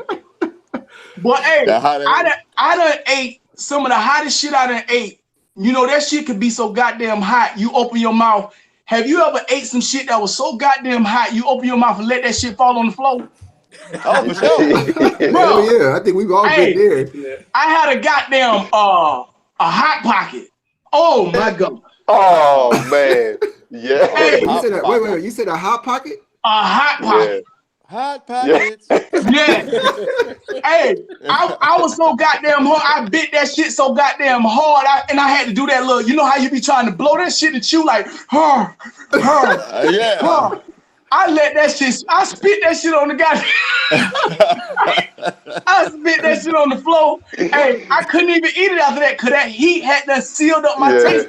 That shit had done burnt, it had done welded my taste buds on my tongue. I couldn't even taste the shit no more after that. Cheese, man. That cheese is like a. Go ahead. No, I was asking Samson, what the fuck did he set the microwave on? Nuclear? Yeah, for real. He ain't lying about them Hot Pockets, man. Hey, D, and you would not believe, man. I didn't know this myself. Everybody microwave ain't equal. Right. I didn't know that shit. All of it, yeah. Ovens, all of it, yeah. In the good like microwave, when you go to like the good area houses and shit, you go there. Hey, they got their microwave. You put that bitch on 2 minutes. That bitch swear you put it on 20 in 2 minutes, man. Hey, I get that shit. That shit done nuked all. That's why they call that shit nuking it. You gonna put it in nuke it? Yeah, hell yeah. You know what I'm saying? Hey, you should have went to Unc's house because Unc no had a microwave. You had to put it in the oven. You would have been good to go. So that's a different type of heat. That's a different type Put of it right in the oven. It gets some fucking charcoal and shit. And put bury that shit on the ground. Put the charcoal on top. When we grew up, we had them. I don't know. I think the roaches, cause we had roaches, man, bad man. Roaches. I don't know how the fuck roaches get in the microwave, but them bitches be playing, dancing all on the numbers and shit. Like you know, you can't tell. You can't tell what numbers on the goddamn microwave because the roaches in that bitch. Roach in that bitch like this. Roach in that motherfucker stuck. I've been there to TV too. I've been there when I was younger. They got in the TV. I don't know how the hell they got in the TV. I've been there too, man. I've been there done that too. How you in the TV though? Yeah. Hey, you fucking changing the channels and stuff. No wonder why you thought your dish wasn't working right, but there's some roaches in there messing around playing with your satellite. Hey, I've been there, done that, man. I remember those days when you fucking poured your cornflakes and be like, damn, my mom and them Raisin Bran. God damn. Them motherfuckers be in everything, dog. Hey, I don't know where roaches used to come from, man. Like it was bad in the project because, like, you know how you fix your food and put that bitch on the table and you try to go get like, damn, I need something to drink. You get up, you come back, motherfucking roach in your plate already got there. Like, god damn, what this nigga just waiting on me somewhere and shit? Like, what the motherfucker up on the ceiling? Like that shit be so goddamn fast. You can't even turn your back, motherfucker, and you spaghetti or some shit. You know what I'm saying? God. That's crazy. Some people never experience that shit. Yeah, I know it, man. Like Cornelius. Cornelius G. Damn, when y'all grow up, be more NY. Like, come on, man. You know, he ain't had no roaches. He was definitely in a good area with the good microwaves if they had no roaches. I grew up South Central LA, homie. South Central LA. Shit, me, Augusta, Georgia, man. 2.5 hours outside of Atlanta, man. Mm-hmm. Damn, Cornelius G, one of my boys. You damn near got the same name he got, man. Unless that's him. If it is, what up, man? You know him, huh? Possibly. I don't know. King David said a roach will skydive in your plate. The motherfuckers be hanging on the ceiling waiting for you to leave. I know it. Hey, King David also said keep him up and, you know what I'm saying, up to date on when we get ready to make that Vegas trip, because he said he would like to come out, you know what I'm saying, to chill with the fellas, man, to meet some of them. So that'd be tight. Yeah. Hell yeah. That would be cool if we can have a meet and greet out that joint, man. Mm-hmm. Yeah, no doubt. Man, that should be epic. Yeah, man. That should be epic. Yeah, absolutely. Hey, Samson, Angel want to know what's the neutralizing shampoo? What is that? So what is it? Yeah. Like neutralizing shampoo, usually they come with like, if you ain't never had no goddamn curl, or if you ain't never put no goddamn wave kit in your hair, you know how you get them kits and you have like the neutralizing shampoos that come in there with the kits, or you can actually go. Yeah, S-Curl, they always come with their own shampoo to help stop whatever that chemical is. Like we do a lot of hazmat, and hazmat you have to have, you know, the cleanup. Like you got to know exactly how to clean that exact spill up. So that's the same thing when you're dealing with chemicals anywhere. You need to know how to stop the burn. You know what I'm saying? Anytime you're dealing with any kind of chemical, it's always something that they can use to neutralize it. So you could just go and get a neutralizing shampoo. Just look for a neutralizing shampoo in Sally's or beauty supply stores and stuff like that. Just get you a neutralizing shampoo when you're dealing with dyes. And which Beijing they don't tell you that. Just for men don't. So I guess they feel like everybody's skin is equal, and which is not. You know, everybody's skin ain't equal. Even when they do scientific experiments, they only have so many ethnic groups or a type of person or people that's inside of these scientific experiments. They don't test everybody 100%. So everybody ain't the same. You know, we all unique in some kind of way, you know, so you never know. But get you a neutralizing shampoo from the beauty store. Ask somebody in the beauty supply shop, you know, just give me I need a neutralizing shampoo, you know, just for using a dye. That's one thing that can help stop the dye when you use Beijing. Because before I didn't burn with Beijing. Now, if I use Beijing, that shit burn the shit out. I be scratching this shit, you know, fucking around, and I be looking like goddamn, what's that dude off Mask that walk around with Cher? You know, that motherfucker face all Rocky Dennis. Yeah, that motherfucker shit, goddamn chin all big and shit. You know what I'm saying? You see the size of my beard. Rocky Dennis. Yeah. That's how big I got. Hey, bearded man, is that a real person? I thought that nigga had on a mask for real. I don't know what the hell it is. Hey, I ain't mean to fear nobody, man. That dude was real. I ain't know he was real, man. I thought that motherfucker had a mask on, man. I was like, boy, this some good goddamn makeup, boy. Whoever the fuck put this shit on this nigga, boy, I swear he got some good makeup on, man. Must see TV right here, baby. Hey, I probably should have said Martin when he got beat up by Hitman Hearn, though. That probably would have been right. Yeah. That'd been a little more PC. Yeah. Anybody watching any of that? Me, man. What, dye in your beard? Yeah, everything you're talking about right now, man. That's just I'm with you on that. Yeah. I mean, even though Samson just said all that, though, out of all that he said, and he did all that to his beard and everything, neutralizing stuff, his beard's still long as hell, looking good. Yeah, man. Right. That's all we really try to get to, man. Do whatever works for you. You know what I'm saying? 'Cause at the end of the day, it's your beard. You know, it works. Right. You know, so you definitely got to get to learning. And when you start dealing with chemicals, for those that don't know about chemicals and ain't really, you know, a lot of people will say, hey, man, I do this to my beard. I do this to my beard and that to my beard. But a lot of people, I ain't gonna lie, man, a lot of motherfuckers be bullshitting. They'll say, oh, yeah, I put this in my beard, man. I put that motherfucking acid beard in there, man. That shit didn't goddamn work. But these motherfuckers, man, they don't do a goddamn thing to their beard, man. These motherfuckers wake up and go to sleep. And then they come on them motherfuckers and be like, man, what you use for your beard? Like, goddamn, you ain't watch none of my videos. He watched nothing. Yeah.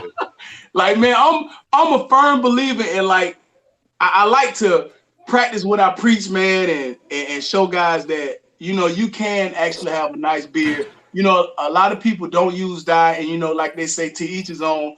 But I'm one of the ones that use dye. I use fibers whenever I have to, or whenever I want to. I do a lot of the unorthodox things that a lot of people say, you know what, you shouldn't do this to your beard because this or whatever. But I actually do it, and I try it out, man, and it actually worked for me. So, yeah, you know, sure. man, I mean, you are the poster child of kind of going against everything that a lot of people preach when it comes to beards. You know what I mean?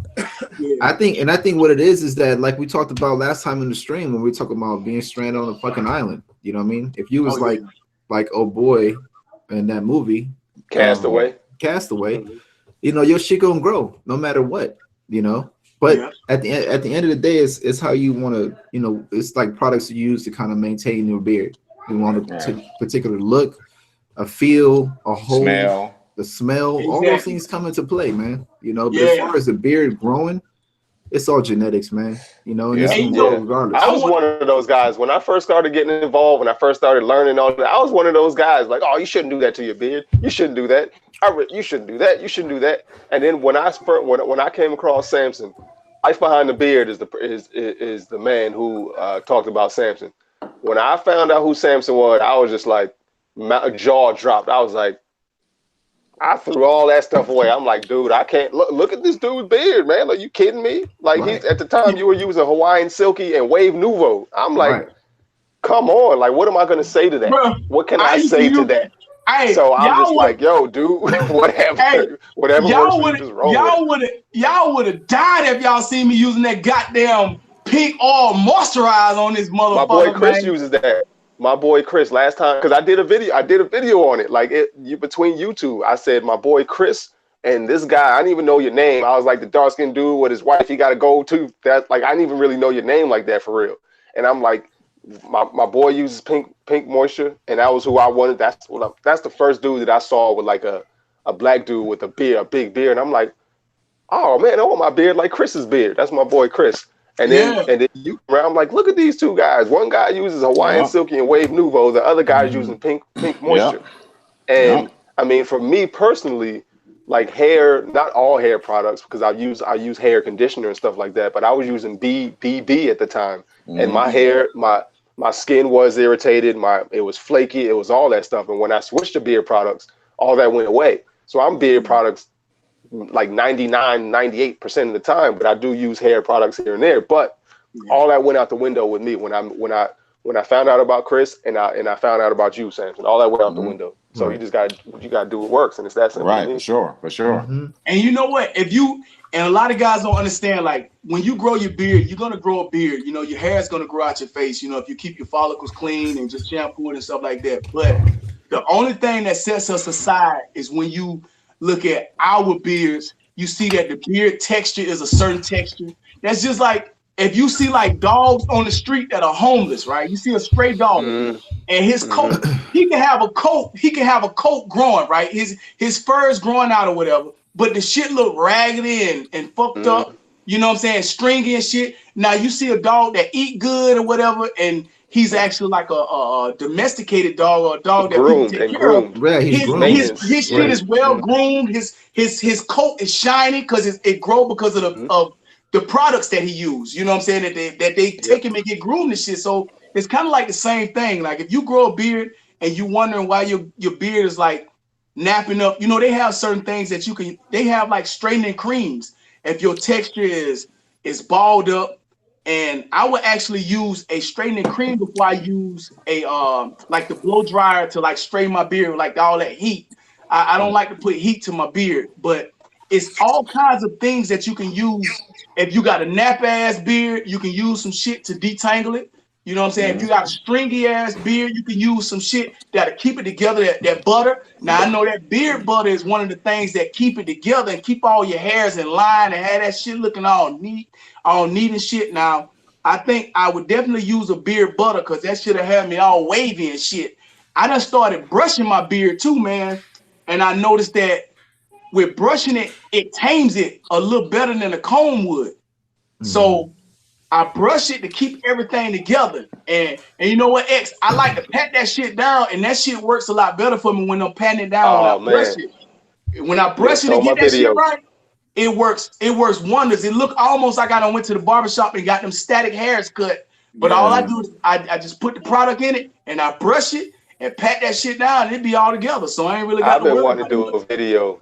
I've been wanting to do a video on patting your beard down for a long ass time, man. For sure. Yeah, because that, man, your hands are wonderful tools, man. And I mean, go back to the bushes. You know, you got your bush to get it all. It's the same thing with your beard. I'm gonna still do a video on it, probably. You know what I'm saying? But if you ain't, you know, when your head, pat that beard, man, pat it up, shape it. You know what I'm saying? All that.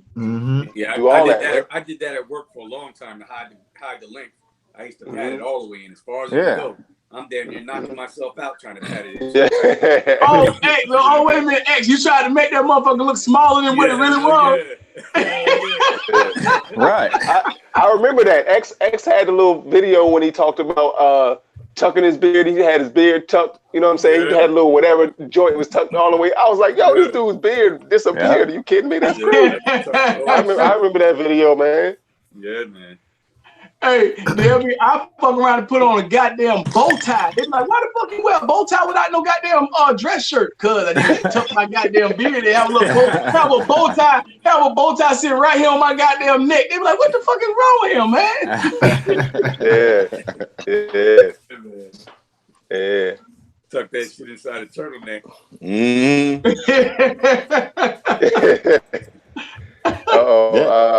That nigga got a turtleneck. Antonio, stand up. Yo, it's a question for B. Dot. Antonio Zavala, what you sipping on? Mango juice? Oh yeah. There's some hazy IPA called Carter Horse right here. Carter Horse. Carter Horse. Yeah, Carter Horse. Your cart Horse IPA. 7%. The shit nice and dark like orange juice. Damn. God, you know what damn, that shit look hazy as hell. Yeah, 7%. That shit look like bubble guts, boy. Let me go ahead and taste it for you guys real quick. Like bubble guts. Oh man, X. Yeah, B Dot a goddamn connoisseur, man. Yeah, That man, Hell yeah. that man be knowing the goddamn percentage, the damn texture. All that shit, man. Well, this is 12%. You know, this one. It's 12. It's 7% right here, hazy IPA. It's crazy because I drink a lot of IPA too, but I don't know what them shits look like because I drink them right out the can. You know what I mean? So I never See, I pour all mine. You gotta pour them in the cup, man. You see the pinky though. You see the pinky though. I know y'all see the pinky though. Oh yeah, right. Well, that's all by habit. I don't even mean that. You know, it just pop out like that when I. Yeah, that's his tea. You know, that's his tea right there. That ain't it. Yeah, it just pop out. I'm drinking on some of that goddamn 2%. This bitch a little hazy. You know what I'm saying? That goddamn Mountain Dew, that motherfucker. Yeah. You know what I'm saying? Damn 2 liter already. Hey, I'm over here feeling like a goddamn pirate with this big ass thing right here. Oh, Dad, you done finished it? I'm halfway. I think I'm halfway right now. Man, that's low-key alcoholic right there. Hell, low-key alcoholic? Yeah, you a part now. I have to say, D-High is a partier, man. I know y'all be seeing him go out on his on the town with his wife and stuff, man. He's a party guy right there, hey, man. Listen, jazz man. Playing in the background. They back there getting it in while he out. Hey, man. Hey, you know that beer was good if you see D-High yawning in about 10 minutes. Oh, yeah. That's right. It'd be 1 o'clock in the afternoon in California. He over there sleeping. Yeah, right. That's from all that I woke up at 3 o'clock. I woke up at 3 a.m. That's all that. I had to get on the elliptical. Yeah. Y'all gotta hear this dude. Sometimes I call him on the way home from work and stuff. He be breathing all hard. Yeah, I'm just in the garage on this elliptical. I had to wake up extra early. I had to go run 10 miles and I'm on this elliptical. It's funny you say that. One time he called me, I was talking to him. I had to look at my phone and shit like, yo. Oh shit. I'm looking at my phone and shit. I put it back to my ear. Yeah. I'm trying to get this workout and I was like, oh, okay. Yeah, I gotta let you know what I'm doing. You know what I mean? Yeah. I don't want you looking at me sideways. This motherfucker was really what the hell was he doing? I was about to ask him, yo, you got one of the meat wipes here? He over there doing the Scotch Porter thing backwards. I know, right? You know? He over there using the wash last. Oh shit. Oh man. Man. We got Splash on you said, what's up with y'all? Splash on you. Hey, what kind of name was that? That's his name, man. Splash on you. Splash on you say, what's up with y'all all growing a handlebar mustache? Asked B Dot about it the other day, but no response. Think it would be dope to see us brothers do it. So I guess he want us to grow a handlebar mustache. Man, I'm trying. Yeah, we addressed that earlier. I didn't see that. I can handlebar mine now. I just need wax. You know what I mean? But that ain't really my style. I've done it, but I don't really like it. You know what I mean? So I just want mine to be a little thicker than like you can't have. I want to have a beefier mustache. I'll say that. Yeah. Now, yeah, the that's what. handlebars, all that shit, it is whatever. Damn, I mean, we're in like, I don't know, we're in like 11 weeks right now, and I already can do mine, but I just don't prefer it to do like that. You know what I'm saying? I don't like the your look. shit, like your mustache grows hella quick, B-Dot. Because I remember when you blew it out the first time. Yeah. Your shit was like hella long. That's all them. That's all them. That's all them berries over there. I know. They got some whoppers in this craft beer. Yeah, and cigarettes, and cigarettes too. Cigarettes and all that. Look at that. Yeah. You know what I'm saying? Just, I don't know. It's that single life. life. Rocket. Yeah, that's that single life. Huh? That's that single life. Oh shit! I dropped my damn phone. I dropped my Bartailors. I dropped my faulty chip phone over here. Yeah. Okay, here we go. You got your Obama phone? You got my Obama phone. No, this is George Clinton. Bill Clinton. This is Bill Clinton phone right here. I was in the chat, man. I was missing everything because my phone was acting up. I was like, man, what the hell is Obama phone? Like, I had so many missed messages, man. I didn't know what was going on. Yeah, you had that Donald Trump phone over there. That's why. I know, right? Oh shit. Yeah. Anybody watch the game last night? Well, not the game. Any of the All-Star festivities, the NBA All-Star festivities. Man, I saw some highlights of the dunk contest. Yeah, I saw highlights. Oh yeah. My boy's now because he's athletic. You know, our whole family's pretty athletic and stuff. So he's starting to get more outside of him just being athletic. He's getting more into watching it and stuff like that. So we sat down last night and watched the skills competition and 3-point contest and the dunk competition, which is weak, man. The dunk contest needs to go, man. We're getting professional dunkers up in there. These NBA guys. Man, I don't know. My man from OKC was, Yeah, but there's one dude, man. The only that really got me hyped up for real outside of the 2000 dunk contest with Vince Carter. The next one after that was Zach LaVine and the dude, the other dude. I can't think of his name. Huh? The one from Orlando. Yeah, that was the last time I was like, "Oh, are you kidding me?" But this one was just like, yeah. I mean, the dunk contest is trash, man. I wasn't impressed at all. It's much more funner now to see. I like to see dudes that ain't that tall that can really get up and do, be styling it in the air. You know what I'm saying? But like when you got somebody like Dwight Howard, you know what I'm saying, going to jump, man, he just looked too big, man. He looked too big to jump on that little ass rim.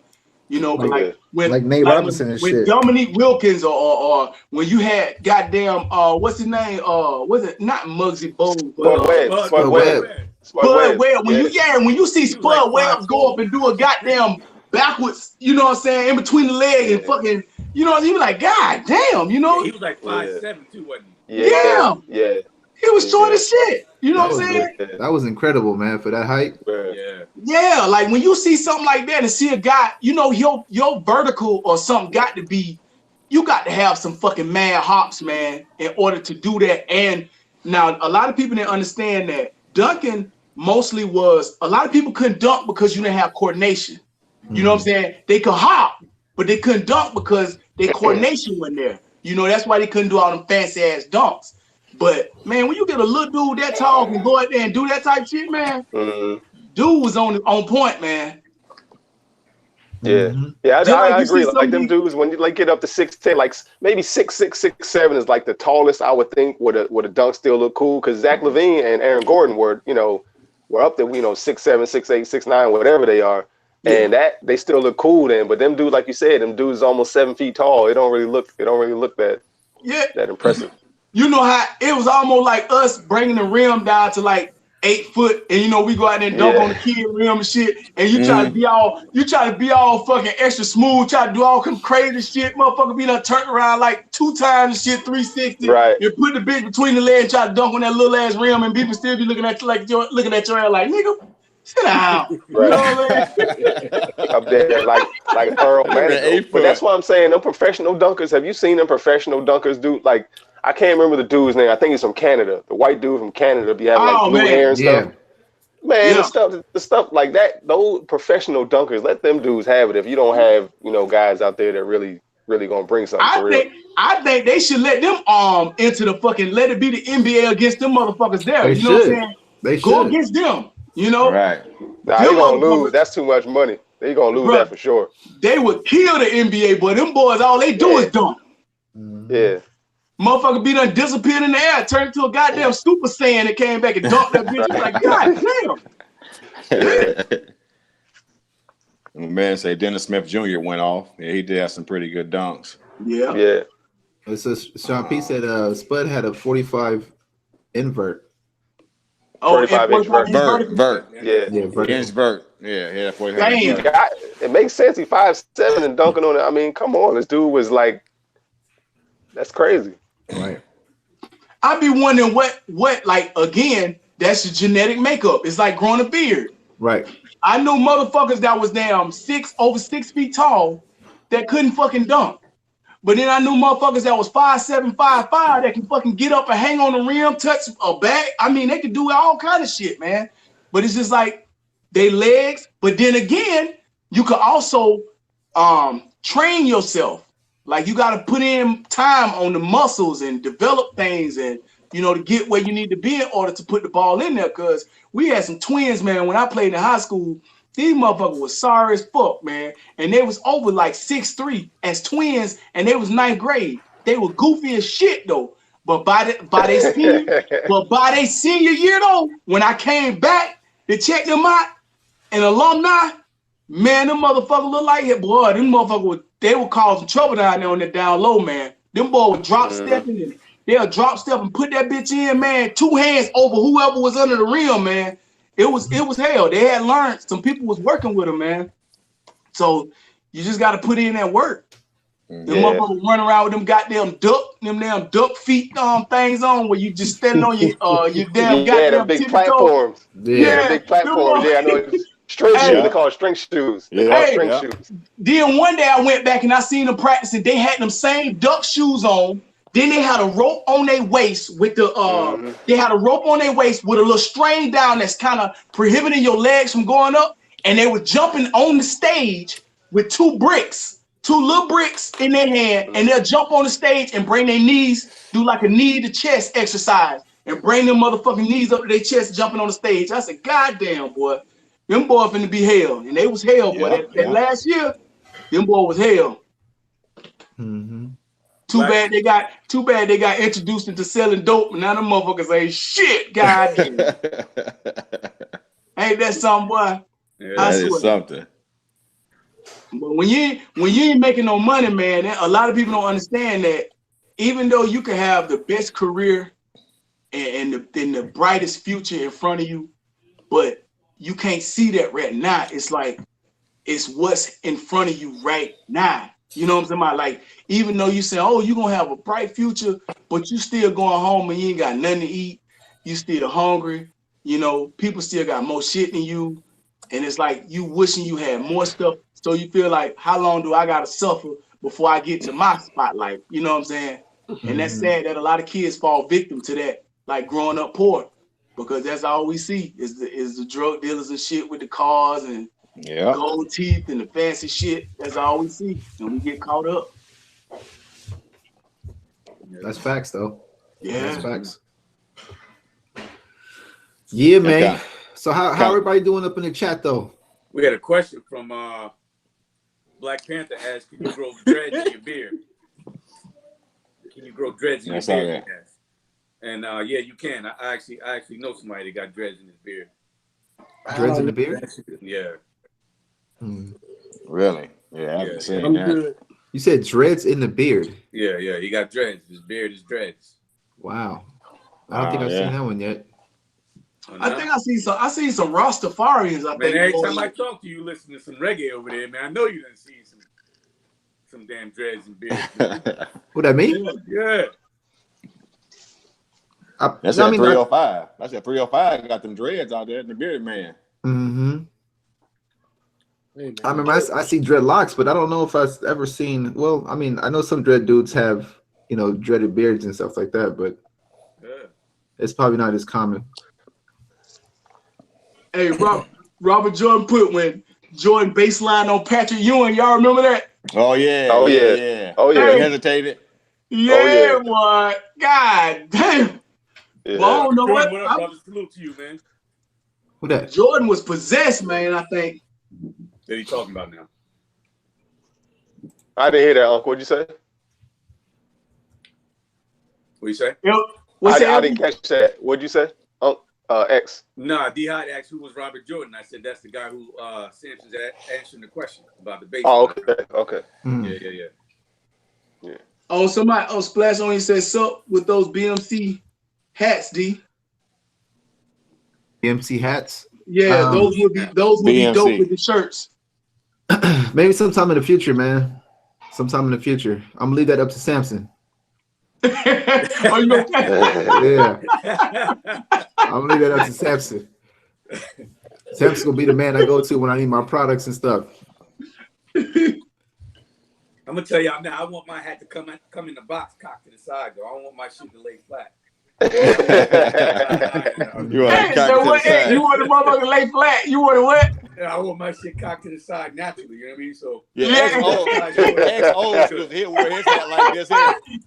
X just have his on like this here. So, what's up, guys? Y'all all right? What's up, guys? What's happening? Y'all all right? Everybody good over there? It's that X be looking with his hat on. Oh, man. We got another question here from Mr. G, 1982. Have you ever thought about cutting your beards off? Hell no. I ain't cutting my beard off. Maybe trim it down, but I can't see myself off, and I can't see it like a 1 or 1A. I can't see it not being kind of hanging off my face anymore. So I have no plans on ever cutting my beard I'll probably off. cut my shit if somebody sent 100,000 to dhide26@gmail.com. That's my PayPal. So. Well, I would probably think about it myself. I actually had to think about it and actually did. So I'm a little different, but you see it, it's growing back right now. So we good. Yeah. With those kind of things, are understandable. Like if you're pursuing a job and all, because I want to be the police, man. I tried for about 10 years or so. I tried different agencies, and you know what I'm saying, for whatever reason, I just didn't get it. But I had locks down to here. You know what I'm saying? I cut my locks off. You know what I'm saying? Before I went through the process and all that, as to show some type of commitment, because it was already done. I said I'm going to the academy, so I'm cutting my hair off now because I'm already going and all that stuff. So for a real dream career opportunity, yeah. But just on some random, you know what? I'm tired of this. Cut it off. Yeah. All right, so we got a request. We got a request from Muhammad, man. He wanted me to search up the dreaded beards. So I'm gonna see if I can show y'all real fast. Show us something. Yeah. Okay, then your Obama phone worked pretty good. He live stream. He following the kids' phone for live stream. Yeah. He there you go. Magic Jack in the drawer. Y'all see it now? Yeah, I see. Yeah. Hey, pull up a gray one so that we can see it better. You know what I mean? All right, hold on. Let me see. Somebody with gray hair, gray dread. Might be. Oh, you can see gray dreads better. I think so on the screen. It might be a little easier to see. I gotta take my headphones off.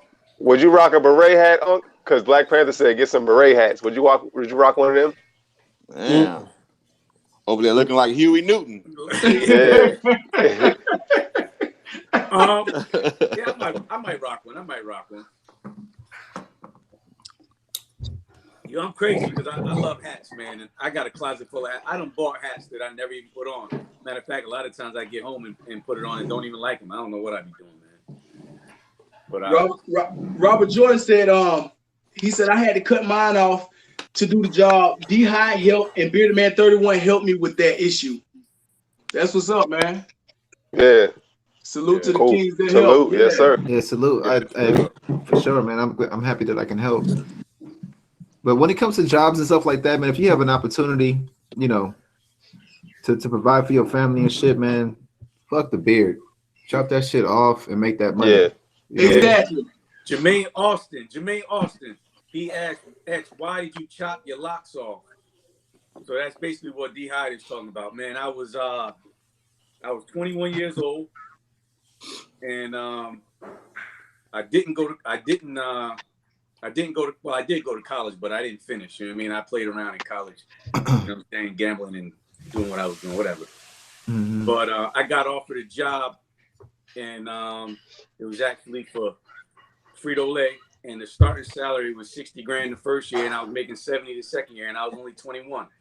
You know what I mean? So I chopped that shit off, man, for work, man. I had my son was born, so damn right. I had to do it. You know damn right. That's what they started me at. So I said, hell, them locks is going. You know what I mean? And hell yeah, I wouldn't even cut them damn things off.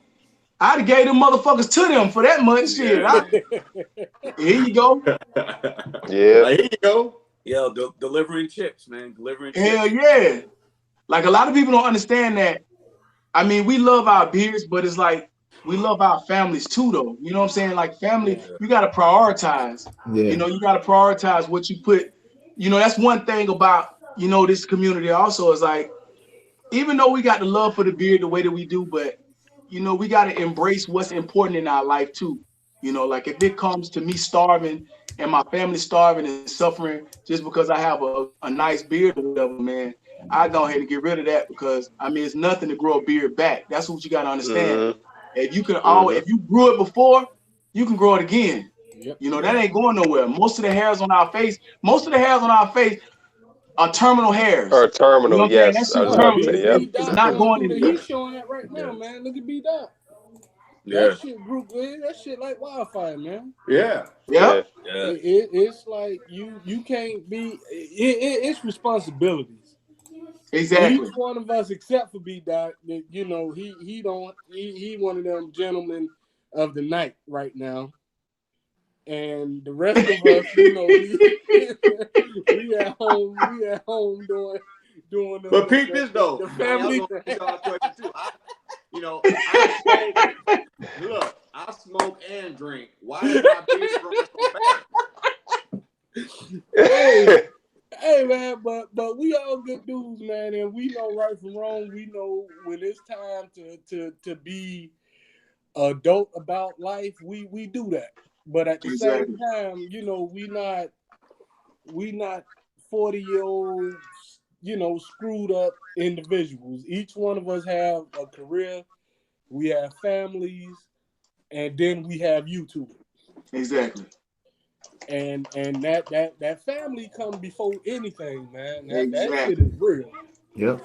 See, that's why I always said, like, a lot of times I remember because X was he wasn't real heavy on uploading for a long time. Like he would upload and then a month would go by or some weeks would go by and he'll come on, man, sorry, I was gone for a little bit. I'm like, look, man, what are you apologizing for? You know what I'm saying? Yeah. Upload these videos when you can upload them. We all have families, we all have stuff going on. So that's you know, we all appreciate the love and support that we get. But you got to know that what we're doing here, this is secondary to our families and stuff like that. You know what I'm saying? We put in work doing this, editing videos, coming up with content, all that stuff. This is taken away from family. Right? I'm gonna tell you right now, my kids are in their rooms right now.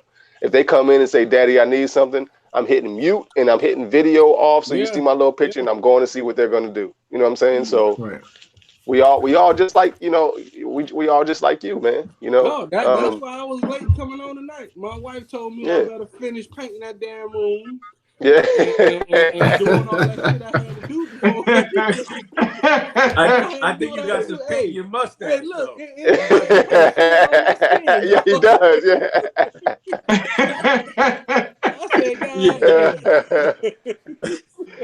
I said, oh man. Yeah, man. I wish I could remember the lyrics that Andre 3000 said, but basically in the lyrics, I think it was in the elevators when he was basically saying that he's just like everybody else. You know, when he makes music and if y'all don't like it, he's just like you. He's living check to check or something to that effect. Yeah. So I can't remember exactly what he said, but that always resonates with me. That he's just like, look, if y'all, you know, I'm just like y'all, really. At the end of the day. Something about move your feet or something like that. Move your feet and we check the check. Yeah. And I ain't gonna lie, I done started back working full time too, man. It was just gonna be a 2-week thing because somebody went on vacation.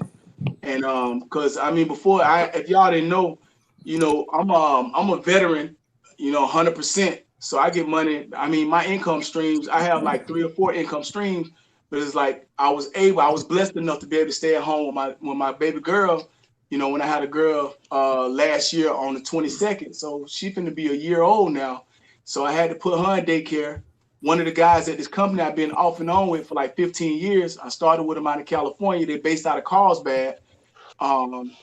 These guys, man, I mean, we're like family. So, I mean, they've always looked out for me. So anytime they need work or anytime that I need something, I can call them. Anytime they need me to help them out to go get a shipment to deliver it to Boeing or anywhere they need to deliver, they can always call me. So they asked me to come on permanently after these 2 weeks. So it was a good check, man, because I like staying at home with my baby girl. I done got attached to her, but it's also about I got bigger dreams also to where I got to stack money to where we got to move and just to be able to provide. So I had to put her in daycare. So I chose to put her in daycare, which is fucking shit. That shit $300 some a week. So insane. God, Insane.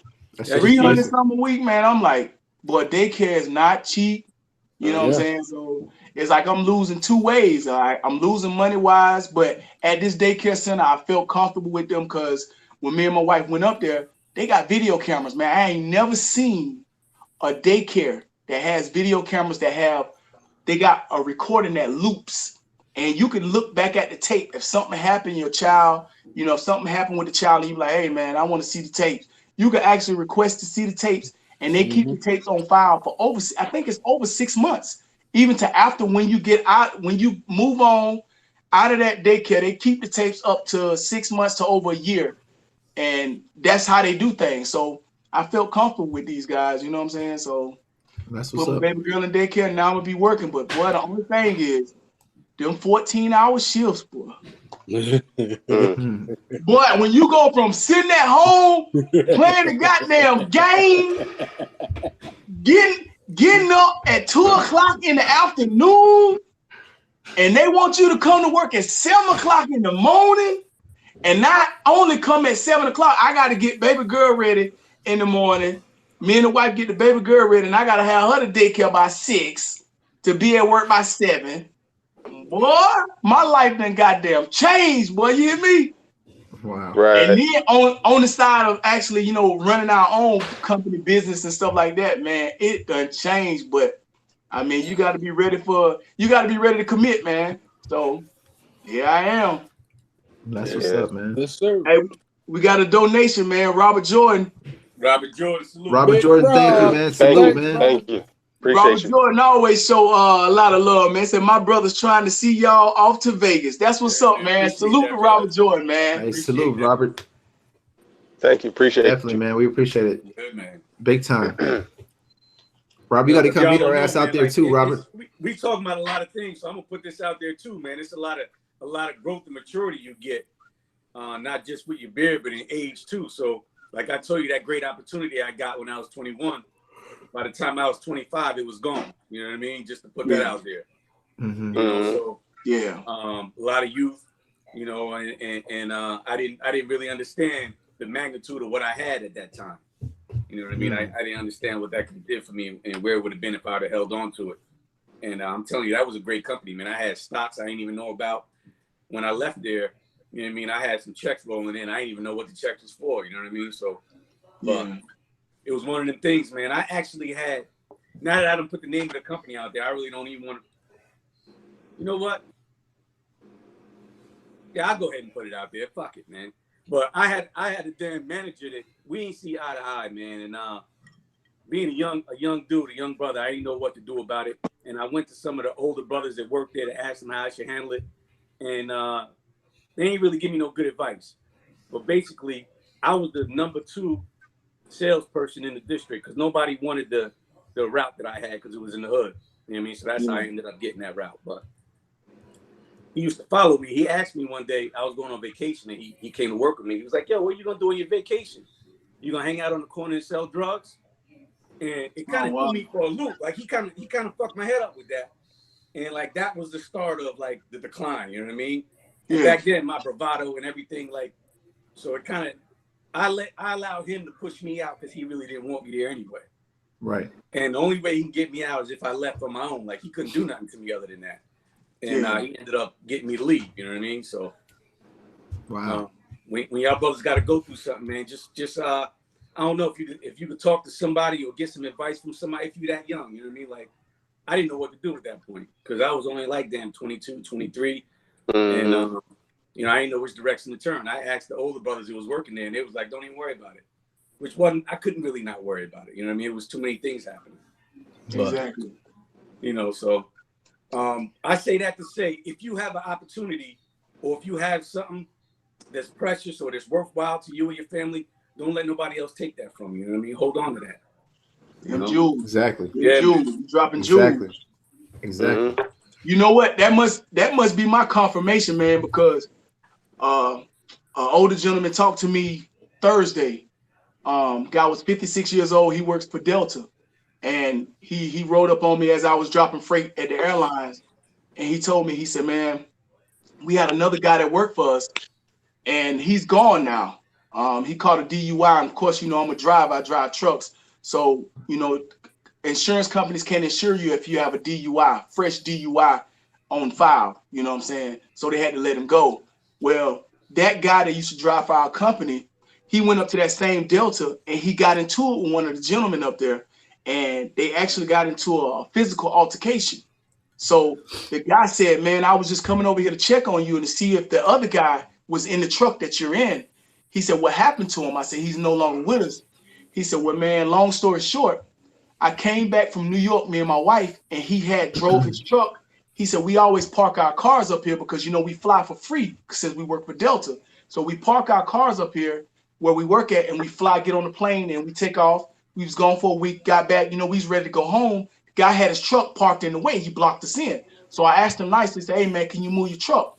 And he said, you know, he had been waiting there for a while and he's not going to move because he said he was the next up to get into the dock and he didn't want to move out the way and then somebody get in the way of him getting to the dock.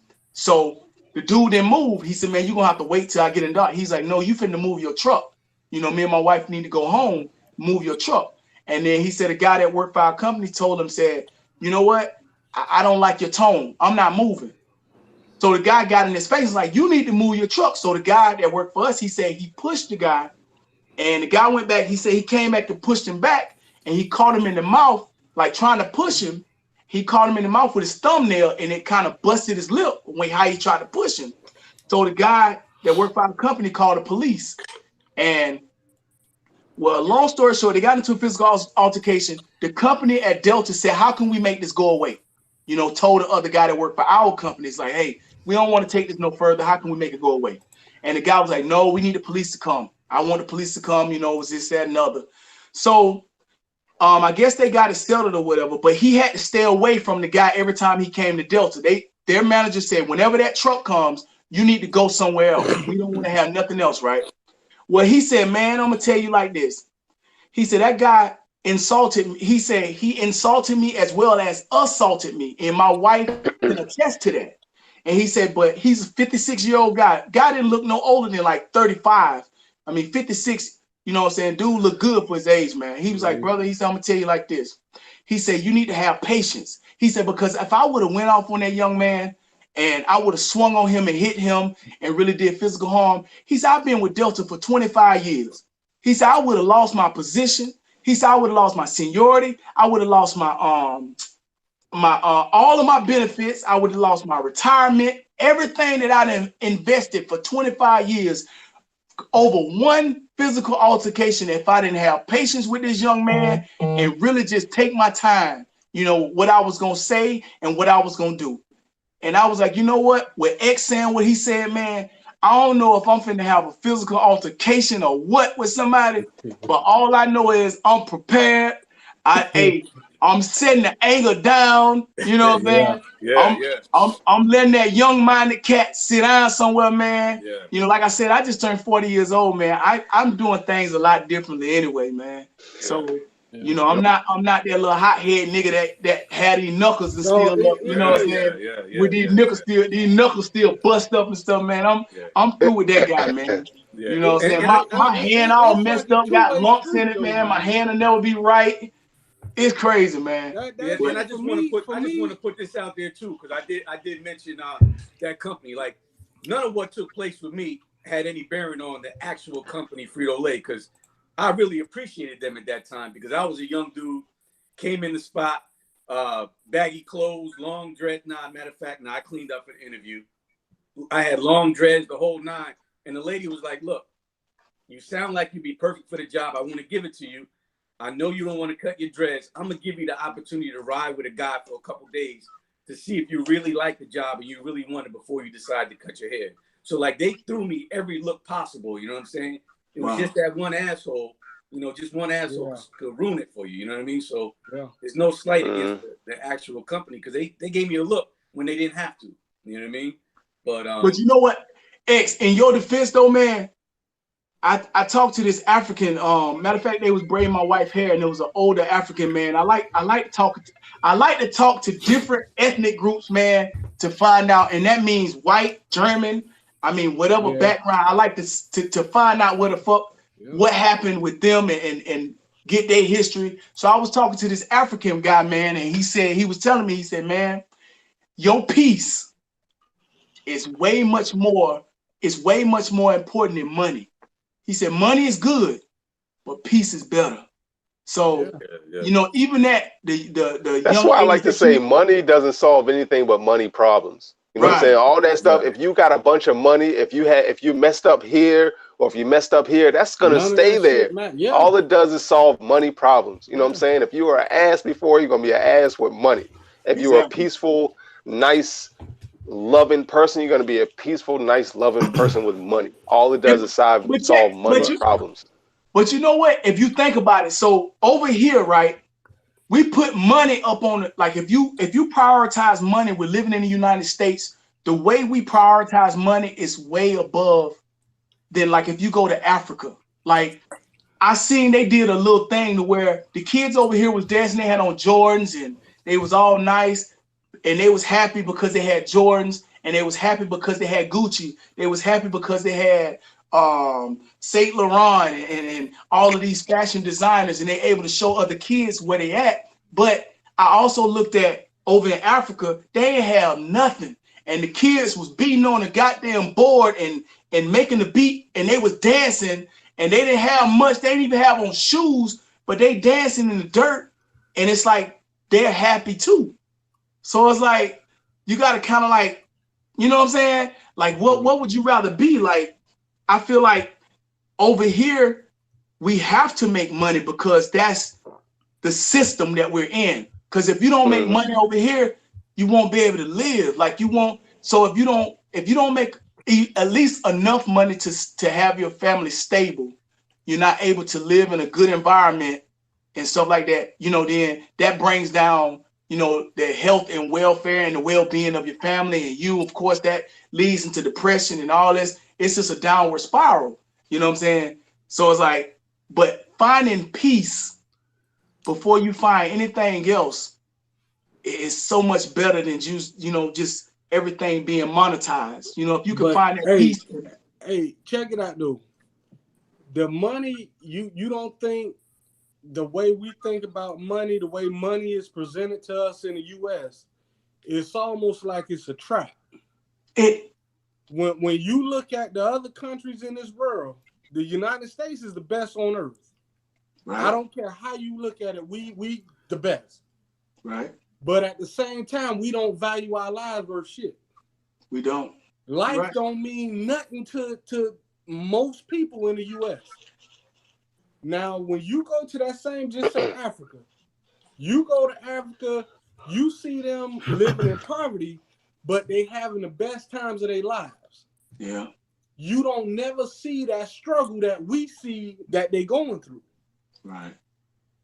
But at the same time, in the US, if you don't buy your kid a pair of Nikes or Adidas or whatever, they're gonna fall out and cry and pitch a bitch fit and all this shit.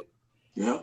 And it's like the next thing you see on the news is two men shooting each other, some shit. And that's why I said it'll be over some dope, some whatever. It's like the way we are presented, the values of life and money over here, it is all that shit is backwards. I understand we have to have money to live. I get that shit all day long. But at the same time, you have to value your family, your life, who you put in your life, because they gonna corrupt all that shit if it's the wrong person. You're right. And it's just like, I don't think that's black. I don't want to say black men, but let's just say men in general. We don't like focus on manly shit enough. Right. Like what we doing is a start, but it's like you have to. There's nothing wrong with having a drink, having a cigar, saying fuck or whatever, and going on with your day. But no, for real, dog. Cause you got some men in here. Hey, you got some men seeing what we doing right now, and they'll be fucked up about that shit, dog. It's some fucked up men in this world, dog. It's some men I work with right now. They just look at me with a beard and with tattoos, and don't want to have nothing to do with me. Yeah. But then if they see me talking to the principal at my school or somebody, it's like, okay, if she could talk to him, he must be okay. Yeah. Dog, there's some messed up people in this world, dog. And, right. And it's all because of the shit they read. Like they see on TV or some shit. That TV is woo. TV is fucked all up. Yeah, I think going back to something you said, I think what happens is we create lifestyles, man. So like, even if you get ahead, you get a little ahead, you get a better job or whatever, you increase, you create a different type of lifestyle and increase your debt. Now you got to maintain it. You know what I mean? So exactly, we're always trying to gain more, and then you got to maintain the more you get, so you never really get a chance to enjoy it. You know what I mean? So I think we just need to slow down and stop trying to acquire things and acquire time, man, because time is more valuable than anything you can purchase. You know what I mean? Absolutely. So having time to do what you want or spend time doing the things you enjoy doing is way more valuable than buying some damn BS with somebody else's name on it. Hey, you know what? Yes, that's what happens because you get brain. It's so easy for us. I always say brain, as human beings, we're so strong but so vulnerable at the same time. Our minds is very easy. It's very like, I don't know how many times that I've fought through a ache or a pain or a bad situation or anything like that. But at the same time, I can be brainwashed so easily by the stuff that I see on a daily basis. Like, it's so easy. We're very vulnerable and we're very strong at the same time. Like, our minds are so just crazy how fragile and how strong it is at the same time. So it's easy to get caught up. Yeah. In this life, man, it's kind of like Hollywood. You know how Hollywood, you see when they bring the movie to you, like one of my favorite movies, John Wick. I love John Wick.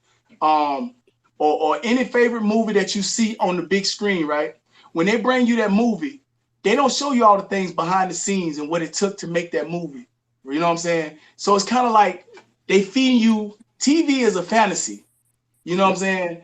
It's like when we look at stuff on the TV, when we see, that's why they say the narrative of everything that they show in our community is about money, cars, clothes. You know what I'm saying? That's all we see. That's the thing that they feed us. And then they feed us violence, through the radio, through lyrics. And I've heard even like when I listened to the Breakfast Club, some person was on the Breakfast Club and they said that one guy wasn't even going to sign any rap artist unless he was talking about violence and drugs. Right, so right. That's the only thing that they have to talk about. You have to talk about that in order to get a record deal. Mm-hmm. So it's like they have a narrative that they feed us, in which it plays on our mind or the younger people to where, I got to have that. I want this and I want that. I can't have it unless I do this, or I'm not cool unless I do this. So I feel like we just have to protect our families, and it starts in the home. First off, cutting off the TV and letting them start to read and let their imagination go, you know, with just different books. And a wise person told me to read something that's not something that I would normally read. You know what I'm saying? Read something out of the everyday ordinary for my life. You know, you got to change the paradigm. You know what I'm saying? Change your paradigm and you'll change your functions, your energy, and frequency. You know, so I started reading other stuff, man, fantasy type stuff, and just being able to dream bigger things above just, you know, Lamborghinis and trucks and jewelry, money, cars, and all this other stuff. So that's a good way to, man, protect your kids' minds. Yep. Yeah, man. For damn sure. For sure. And one piece of advice I want to give before I forget about that, when I was touching on jobs and things like that. You know, most of the managers you have in these positions, if you're having a hard time with your manager, just sit tight, because 9 times out of 10, you know, the managers switch up and move and out of there. Yes. Positions quicker than you will. Yeah. So just wait the time out and they'll be gone. You know what I mean? You know, so you don't have to stress out or jump ship. Like, just sit tight, and 9 times out of 10, that manager will be gone. You know what I mean? Absolutely. Yeah, no doubt. You know what? That's one thing about X too, man. X always like, and I think all of us can learn from this too. And I'm starting to do this a lot more myself. But I think that I know definitely I can learn from X is whenever X comes with a problem or a situation that he's been through, he always offers a solution. You know, that's always you old. That's what happens when you're old, man. You been through stuff. You know what I'm saying? Hey, but it just goes to show, man. You know what? It shows that he actually cares, man. He's passionate about what he's been through, and that solution. He tell you how he come up at it, man. So I can really appreciate that, man. You know, no doubt. That's why I call him my uncle, man. That's my uncle right there. You know what I'm saying? Uncle Gandalf. I think financially, man, when I was young, man, I was killing it I was doing better than I'm doing now. You know what I mean? Like, so I've been through some things, you know what I'm saying? And what I have, if I take it with me and I don't share it with nobody else, that shit is not valuable, man. I want the people that I can touch or reach, man. I want them to thrive and do, you know what I mean? Like, I'm not the type of dude, if I got something, I keep it to myself. I don't want to tell you about it. Like, I want to share that shit with other people. You know what I mean? Right. Even if it's a little side hustle. Like, I want to tell y'all about it. Y'all see in the chat, like, yo, I tell you about something. You know, I don't want to keep honestly. Yeah. But you know what, X, with all of that information that you got, I know you say you was doing better then, but if you actually think about it, if you sat down, man, as smart as you are, if you sat down right now, right, and you said to yourself, I want to make X amount of money this year, I guarantee you could think of a way to do it. I promise you. I guarantee you could sit down and you could devise a plan. I guarantee you could devise a plan to make more money now than you ever was when you was in your 20s. I guarantee you. And with all of the knowledge, and if you put it all together, I guarantee you can make whatever you want, man. You know what I'm saying? Man, let me tell y'all right now. I hear what you're saying right now. I hear what Samson you saying right now, but X is hustle man right now. He got it. You know what I'm saying? He got it right now. I'm telling you right now. The only thing X ain't doing right now is cloning those damn chickens so he can double his profits. That's the only thing he ain't doing right now. Other than that, he's doing it all. I'm selling eggs at work on the low, though. You know what I mean? You working up a plan to clone those chickens already? What you say? You working on a plan to clone those chickens? Yo, I get like 12 eggs a day. You know what I mean? So that's dope though, man. Hey, if I could learn to look like, you know, back in the day, man, we was hunter gatherers, man. So it seemed like X is still able to do that, man. And bro, that right there, if I could actually learn how to do that again, to where I can learn how to like make my own food. And I ain't got to depend on nobody. My biggest thing, man, I want to be able to go off grid. Like, I want to be able to go off grid and not have a fucking footprint nowhere. I would love to do that. You know what I'm saying? To have my family taken care of, and we living off farming and all of our own stuff, growing our own goddamn animals, have a couple monkeys back there making t-shirts. If I can do that shit right now. Have me a goddamn sweatshop with the monkeys in the back, fucking put t-shirts together. You know what I'm saying? Hey, I had a motherfucker back there trained. They be back there smoking cigars and shit and drinking and shit. I was like, hey, motherfuckers, y'all break us up. Go get the goddamn shirts out there now. God damn it. Give them motherfucking monkeys like 5 years. They gonna turn on your ass. You gonna hear some shit like 3 o'clock in the morning. You're gonna turn on. You're gonna put on your flashlight. You're gonna see like 100 monkeys back there charging with goddamn sticks and shit. Hey! And the other apes. Hey, I seen that. Yeah, that motherfucker. What the hell that one monkey that one ape name was? Oh, I knew you were gonna ask, man. What is his name, man? Shit like Hercules or some shit. His name was strong as fuck. God damn, what was his name? I'm pretty sure somebody in chat knows. Damn, somebody gonna say it, man. I know it. Yeah, what the hell that monkey name was, man? That motherfucker was strong as shit, man. Oh man, Caesar. There we go. Caesar. Hood ink, Caesar. Boy. That's it. Caesar wasn't no joke, boy. Yeah. Caesar was the man. And he can speak English too. He speak English, speak sign language, all that. You know. Yeah. Caesar was definitely the monkey man. Yeah. You can't say nothing around that nigga. Somebody said King Kong.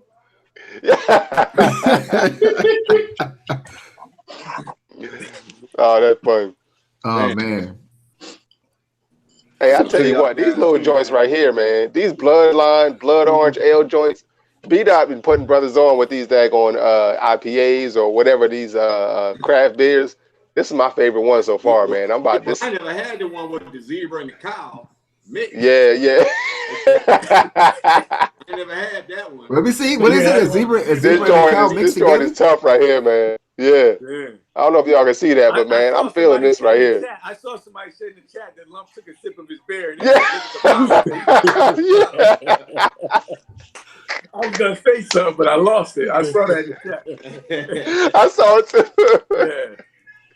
Yeah, I gotta remember because if we do a little giveaway, if X was like, "What was Lump drinking on the last live stream?" and I ain't gonna be like, "I don't know." The last time I was like, "I don't know what I was drinking. I can't even tell you." But I'm gonna save one of these bottles so when I go to the store, I know which one to get. And this been my favorite one for sure. There's no doubt about it. Hey, what all y'all brothers got in your beard today, man? What all y'all brothers got in your beard, man? I'm curious. Oh shit! I got the black in right now, the black butter. Okay, you got Detroit grooming. Yeah, then I came home and put on some more. Got it feeling nice and luster. Yeah. I don't know if that's a word, but luster. Luster. That sounds like the type of word you would use with your pinky. Yeah. But when you're you know, you just make up shit, and then it sounds right. Yeah. I got Uncle Donnie's in. I got Uncle Donnie's beard butter, the Vanilla Orchard. I'm doing some little thing right now. I keep giving away my videos and stuff like that, but I'm doing straight beard butter. I ain't doing nothing else. I'm not doing no oils, no balms, no nothing. I'm running with straight beard butter for like the next. I've been saying this for the longest time. Like I get a company, I'm like, I'm gonna run with your company for 3 months to see what's gonna happen. But I'm running with straight beard butter right now to see what happens because I'm always wondering all this stuff. Do you really need a beard oil and a beard balm and a beard butter and do you need all of that stuff? And I really don't believe you need all of that stuff. So I'm trying to see what happens with the beard butter because the beard butter is in the middle. It's like a love child between an oil and a balm. Right. You know what I'm saying? It has everything, everything, all the carriers and all that with a couple waxes and stuff, but it's a little thinner than a balm. So I'm gonna see what my beard does and how my skin reacts for the next couple months with just beard butter only. And I'm probably gonna rotate between. I want to stick with one company. And that's another thing that kind of because Bobby said it a couple of videos ago, where his beard felt the best with because when I first got introduced to Bobby, he was using Maestros and that's it. Yeah, you know what I'm saying. So I want to see what happens with just beard butter but I'm trying to decide if I'm going to straight run with Uncle Donnie's or rotate between Uncle Donnie's and Detroit Grooming. So I don't know, but either way, I'm running with butter for the next until Bobby. You know, he's the first person I saw. Absolutely. Yeah, right. Butters, balm. And what about you, Samson? I asked the question, what everybody got in their beard today? Oh shit, I'm rocking that goddamn antifreeze and that WD-40 in my shit. Monkey looking long. No man, but I always stay true to that Carol's Daughter, man. I'm rocking that Carol's Daughter and the leave-in, the black leave-in conditioner, and the Shea Moisture detangler. Shea Moisture detangler, and I'm rocking the oil. And then on top of that, of course, you know, I usually do the liquid, cream, and the oil. So the oil, I'm rocking another Shea Moisture. It's a oil sheen that I'm rocking over the top of it. So that's all. Yeah. Y'all hear that? Liquid, cream, oil. Y'all hear that, right? Thanks to liquid cream oil. What you What's say? that? Yeah, thanks to Bearded Samson, I gotta buy some Carol's Daughter. Oh, you gonna get some Carol's Daughter? No, not Good for man. me, bro. Not for me. Oh, not for you. Yeah. Well, speaking of, so check this out. So my daughter was using my wife was using Carol's Daughter for my daughter for a long time. I am so bad at, like, I'll read stuff and I'm bad at retaining the information. So Carol's Daughter sold to one of the major companies or whatever. I can't remember. Carol's Daughter sold her whatever recipes or whatever to a major company. So my wife noticed that, So my daughter's 10. I think this might have been like 5 years ago when we were using Carol's Daughter on my daughter's hair. She's natural, no perms and nothing. She's been natural ever since day one. That's what's up, man. And so my wife stopped using Carol's Daughter because once Carol's Daughter sold it, she felt like the formula changed. So it was working differently on my daughter's hair when they sold it. So I don't know how long, Samson, you've been using it, but I guess that's a question for you. Have you noticed any? I haven't actually. Of course, you know, I was on that Way Nouveau and the Hawaiian Silky for the longest. Yeah. And then I finally tried the Carol's Daughter, and I've been on the Carol's Daughter for at least 3 years now. I want to say I've been on it like 3 years consistent. It's been that long. Like, yeah, been like 3 years. Like, wow. and usually I don't use nothing. I don't use anything else. You know what I'm saying? I might change an oil sheen or anything to lock everything in, but other than that, and I just recently got that oil sheen from the Shea Moisture, that oil sheen that they got. So it comes in that little bottle, and I've been rocking with them for like 3 years, man, and I ain't seen no difference. I mean, and the reason why I like them so much, right, is because when I put that shit in my beard, first of all, I like the consistency of, you know what I'm saying, what I get out of the bottle. And then when I put it in my hands and I always touch my face and I go all the way down to my skin. And what I do is I feel the coolness of when I feel that shit on my skin, I know it's all the way down to my skin. And at that point, I start to rub it in. So once I do that, it's so easy to get through the hairs, and you know what I'm saying? And then when I start to comb it, it helps distribute the product all through the hair. Nigga, you know, you make me want to go get that shit right now. For sure. Right, man. When I tell you, man, I mean that shit, man. It had that glisten on there. I mean, I haven't seen anything that stunt my growth. You know, some things you can use, and you after you use it, you can kind of see one side growing a little longer, or you know, something. You just see little idle changes inside of the beard that you notice. But with this, man, it's always been consistent, and that is the biggest thing about growing a beard. If you get something and you like it, be consistent at using it. You know what I'm saying? Keep doing what you're doing, and you'll see changes. Now, you can't just do something a week, 2 weeks, not even 3 weeks sometimes, man. You got to get a regimen that works for you, and you got to roll with that, and you got to have faith in that regimen that you're doing. You got to have faith that shit is going to work for you. No matter how your beard looking right now. That's what mess up. I said this before, but Yep. Did a video on it. When you review products from these companies, man, I'm telling you, that's what messes you up. Because if you honestly and truly use a product, which I know we do because we talk behind the scenes, we use these people products. It is hard to stick with your regular routine because in between you using these products that you're reviewing for. But the only product, man, is 3 products that I always flip-flop and that's Maestro's, the Scotch Porter, the serum and the conditioner. And the last one that came aboard for me was Detroit Grooming. And that shit pissed me off because Detroit Grooming, they shit, man, listen. That shit smells so good. I bought them. The ones that they sent me to review, I reviewed. But then I said, I want to find some shit that I don't like. So I went and bought 2 of my own. Dog, that shit came in the mail, and I was like, damn, this shit smells better than the ones. Hey, so it was like, God damn it. But you, the only thing with reviewing, you always constantly putting something else in your beard. Yeah. And see, hold on. It's kind of hard to stick with what you. Big Bob, that's one reason why I don't do reviews. That's one reason, like, cause I found something that worked for me and my beard. You know what I'm saying? And I kind of don't want to change it up. You know, I'm scared to change it up because when I did the beard versus hair products, and I was doing one side, I was actually noticing a difference.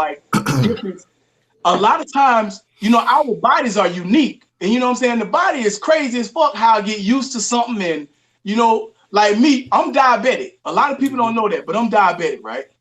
So, like, just like right now, I done drunk this goddamn 2-liter goddamn Mountain Dew, and I'm in this bitch by So I'm gonna need somebody to call 911 in a little bit to send the motherfucker to my crib just when I finish talking to y'all about this goddamn hair shit, right? So now, just the same way I'm a diabetic is like your body get used to something. Like my body is addicted to sugar. Like whenever I don't have it, I crave it. So I feel like I'm using something on my beard for the longest, right? And it gives it a certain kind of texture that I want. It has a softness and shit to it. But when I use something else or when I don't use it consistently, my shit change. Like the texture fucking kind of feel a little rough. That back part of my beard won't drop. Like I got beard hair that's long as fuck back here. This shit long as fuck, but it won't drop. That shit will not drop for shit. But like X said, it give you that transparent looking beard up here. But like him also, I learned not to fucking trim that shit just so it'll look good and be all dark and shit like that. I don't do that. You know, I just let the shit pull down or whatever, or I use a product, but the products that I've been using has been giving it its natural stretch. You know, it's in its natural state. And that's what I want, the look of a natural big beard with everything long as it can be. You know, I mean, my texture in the front is different than my texture in the back. You know, I probably got well, I ain't gonna say that. I probably got some nappy ass hair in the back. I probably got some nappy ass hair in the back.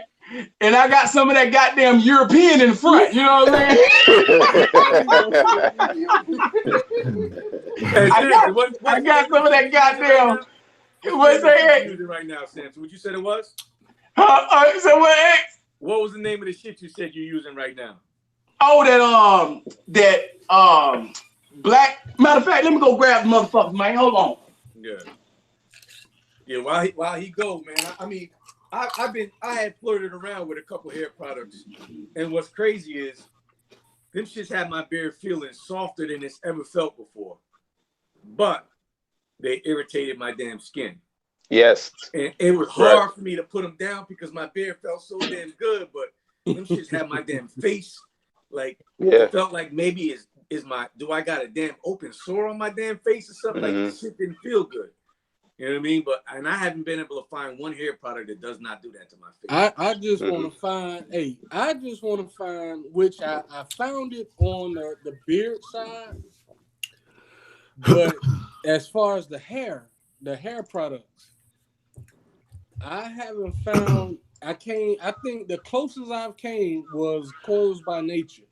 The funny shit with them is their beard product is okay. But I'm smart enough to understand if you read the ingredients on these products, it's the same shit. It's the same shit.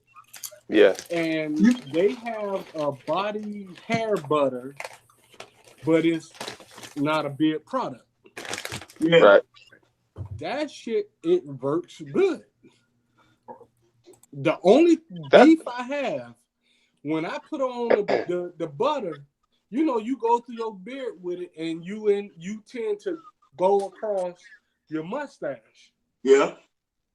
I don't like the taste, that aftertaste, because sometimes that shit melts down onto your lip. Yeah. That's the only problem I have with it. Yeah. Yep. Now, right. But the product itself, they make a very good product. I like their hair body butter product more than I like their beard product. Yeah. But it's like if I could find some shit that work for me and my natural daughter and wife, nigga, I'll be good. Because we just buying that one. We all using that same shit. That's how we save so much money over here, man. Yeah. Man, y'all won't believe the shit I got in my beard right now. Right now I got damn Scotch Porter beard balm. I got the damn Rugged Smuggler beard oil. I ain't bullshitting. I got damn Beard Brand damn tea tree beard balm. And what else? That's all. I ain't put no butter in. The utility balm. What you say? The utility balm. Yeah. I got the utility balm. Not the Scotch balm, the utility balm. Yeah. So I got 3 totally different companies, 3 different products in my beard right now. Yeah. You know what I mean? Hashtag know your beard, because that's you know what I'm saying. Because I've always believed in consistency is the key, like Samson has been saying. But at the same time, there's always going to be exceptions, and you can look at Uncle X and look at his beard and see that there's exceptions. Like, you know, but right, you know, hey, I did. Today was a wash. Yesterday was a wash day, so I knew I needed to get something somewhat creamy in my beard. And I knew I needed to get an oil, and then I needed a balm that was going to, stretch me out a little bit, so I wasn't all the way shriveled up when we shot the live stream. Yeah. So I knew I needed something that I was going to be able to just pack the moisture in, hold it in as long as possible. Yesterday and today, you know what I'm saying? So that's why I went with that mix. That's what she said. I probably won't use that tomorrow, you know what I mean? But just that's what I needed today and yesterday. And you know what? For guys that well, you know what? Hold on, real quick. Okay. I use the so liquid, cream, and oil. That's what I always do to my beard. That's the thing I keep consistency on. So if I'm not getting in the shower, then this is if I'm not getting in the shower. This is what I use for my liquid, which is that black vanilla leave-in conditioner right here. I use that for the liquid, which I put this on and I wait about 5 minutes before I touch it. So I give my hair, the porosity. And when you know how people talk about porosity, and my beard, I say I have a normal porosity. You know what I'm saying? So when I spray my beard, I wait about 5 to 7 minutes for my hair to actually drink that shit. It drank that shit on up, and get on in there. And I can feel when it drank it up, because when I touch it, my texture be soft. It won't be as wet. So you can tell that your hair done already soaked it up, but it be moist, and it be more manageable. So that's that black vanilla leave-in conditioner. That'll be my liquid. And then my cream is the Shea Moisture Raw Shea Butter Extra Moisture Detangler. That's what I use every day. And I do this every day, probably twice a day or at least once a day. And then I put, for my oil, I'm using that Carol's Daughter Black Vanilla Moisture and Shine Hair Sheen. This is what I use the oil to seal everything up, and it gives me that goddamn shine, that I want. Whenever I just want to spritz that motherfucker in there and lock everything down, put the chain on the goddamn dough, then what I goddamn use to put on the beard right there to lock everything in. So I use that every day, and sometimes, when I get in the shower, I don't use this motherfucker right here, man. I go and set that motherfucker to the side. I ain't got to use that. I go and throw that black vanilla somewhere else, and I just go ahead and use the cream because the shower's already liquid, and I use the tangler and I use the oil, and that's it, man. I do that every day most of the time, man, to the beard. No doubt. Yeah. And that shit keep your boy right, man. Like a lot of times when I use products, it should be so fucking my beard would knock the fuck up as if it's starting a goddamn revolution if I use other people products, cause like I use it and then like 4 hours later, my shit'll be drawn the fuck up. It be looking all thin and shit. You know what I'm saying? Like I was like, what the fuck going on? But then when I use my regular shit, it keep me right. You know what I'm saying? Yeah. So then if you know your beard, you gotta know your products too. Cause I know that I can last all day with this shit right here. I can go do a 14-hour day with these products in, and I done did the shit in the snow. I done took these motherfuckers through the snow, cause these past 2 weeks, we've been buried out this bitch, man. We've been buried out here, man. I see a goddamn abominable snowman walking on the goddamn freeway while I'm driving past his ass. You know what I'm saying? You know what I'm saying? I asked the nigga if he needed some help. You know what I'm saying? It was so motherfucking, had so much goddamn snow out here, man. But listen, that's the thing now with X. Me and him talked on the phone, and he told me, I asked him what he did for his routine. Now, he told me what to do. And as I was listening, I was like, man, ain't no damn way I'm finna put all this shit in. I'm not gonna lie, I did it. And then I said, okay, I gotta test this shit to see if I notice a difference in my own routine. Bro, I promise you, the steps and the stuff that he told me to put, I did that shit just like he said. I woke up that morning, I did it, I did the routines, I got to work, I went on my lunch break, I got my little comb and shit in my car, I'm sitting in there eating my little lunch, I start combing shit, I said, damn, this shit going through my beard with no problem. Mm-hmm. I'm saying, all right, this Negro might be on to something right now. Yeah. So by the time I got home, now I get to work at like 5:30. I got 5:30 a.m. I get home around 3:30, something like that. I got home. First thing I did, you know, everybody, hey, daddy, da, da, da, da. Man, I went a beeline to the bathroom, got my comb, started combing my shit. Say, why be damn, this shit still going through my shit.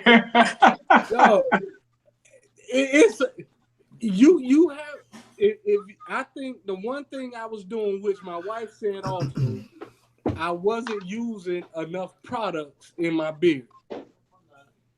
So a lot of times you don't want to use all your shit up because you don't want to break bread.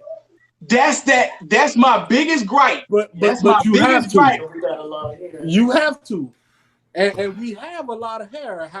I could be bald as hell on the top. But this shit is thick. It look like it look, but it's thick as shit. Yeah. And you have to get in with them products.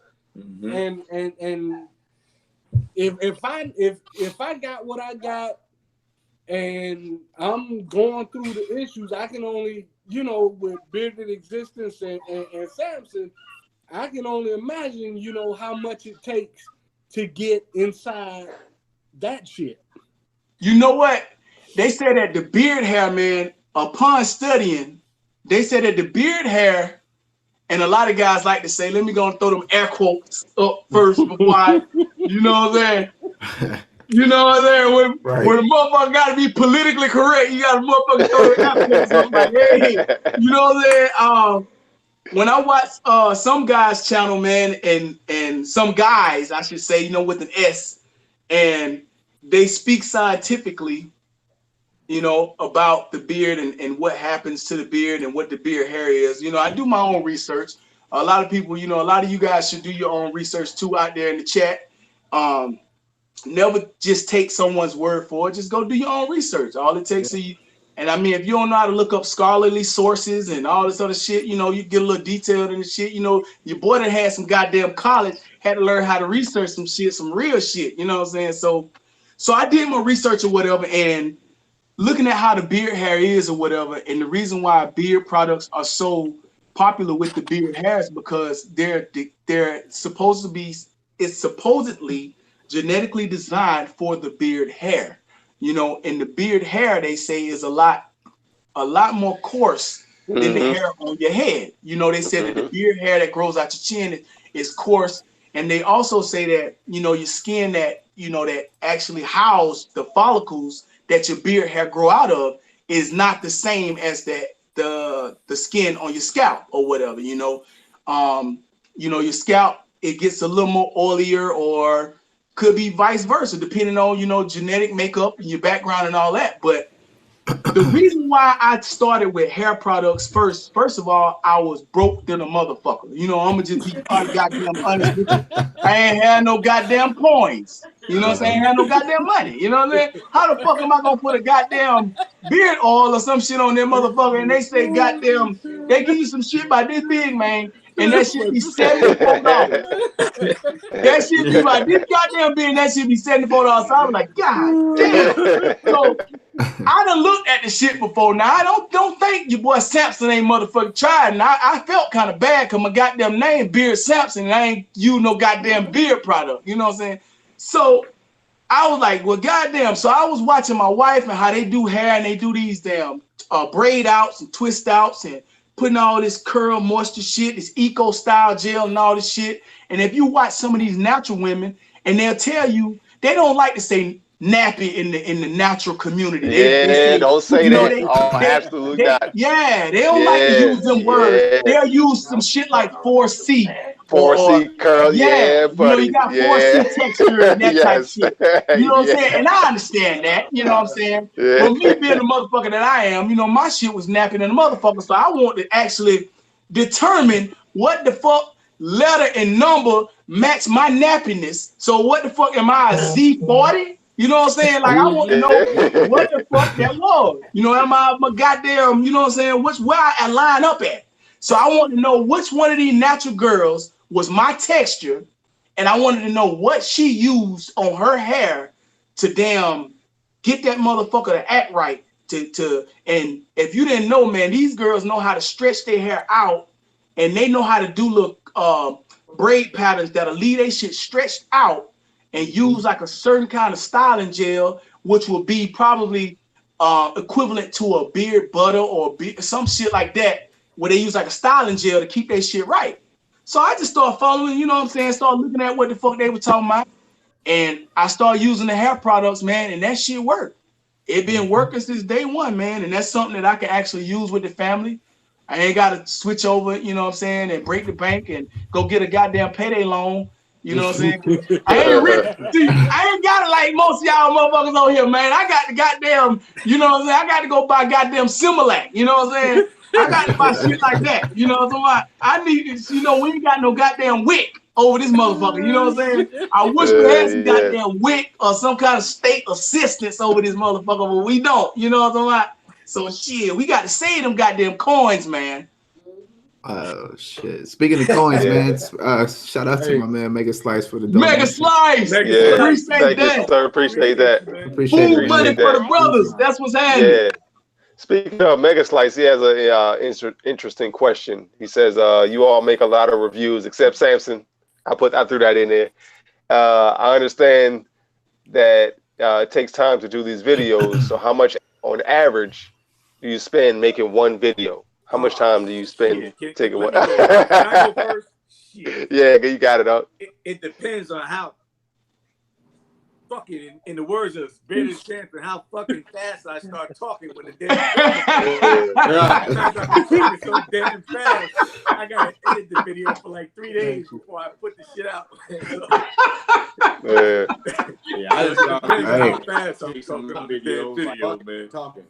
Yeah, sometimes, man, I don't know what happens to me, man, but I turn the damn camera on and I sound like I'm at a damn auction, talking fast as hell. And then if you make one mistake, you got to edit it out. you're talking so fast you can't join the video together because you're gonna be able to tell. So, like, some videos, man, take me damn 2 days, and probably, and I say 2 days to edit, but probably a couple hours, man, to finish one damn video. And then I'm trying to take I done talk for 30 minutes, and I'm trying to break it down to like 12, so it's beautiful. So it takes a lot of work, man. It's a lot of work. I agree with you. I agree with you 100%, man. Because you know what's weird about it?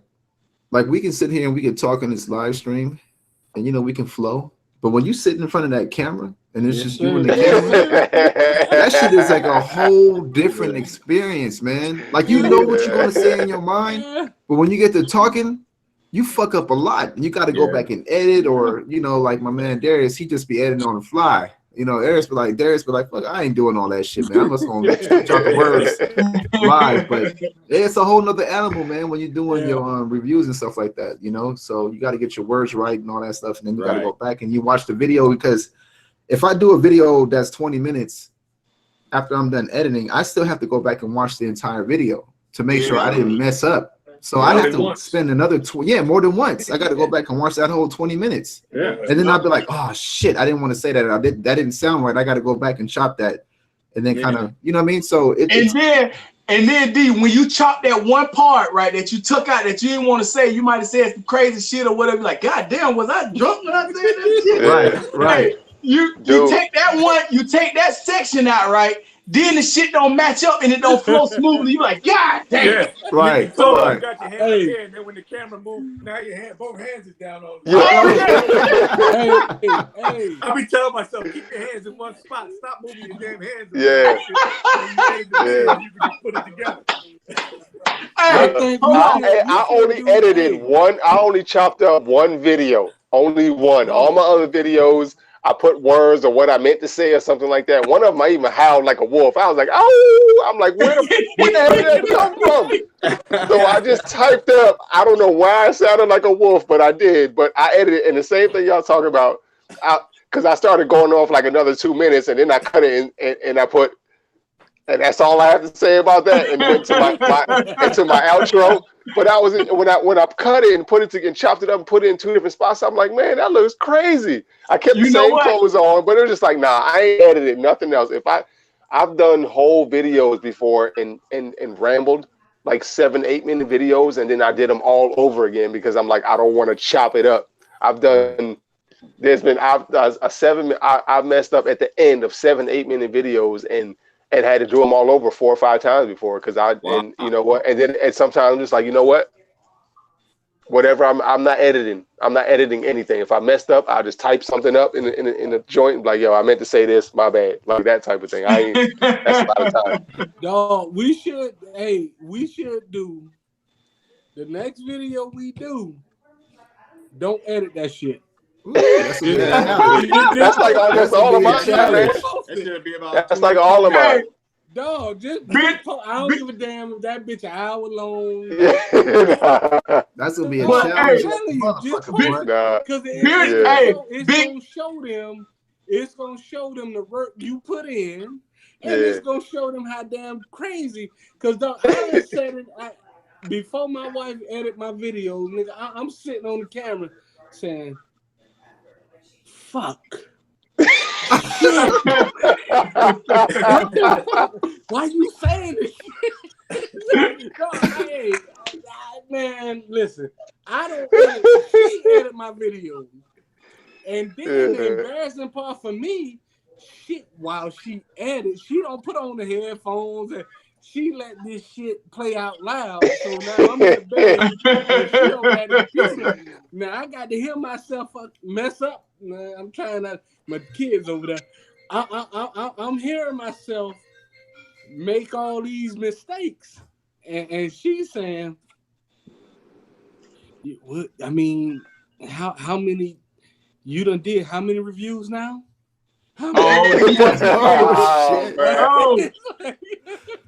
You know what though?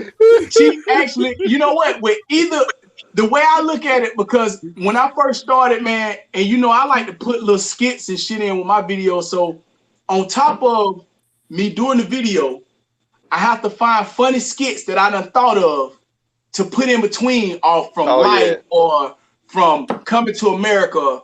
From see, you know, man, I think about man, I don't we not even on dog the level you on with what you do.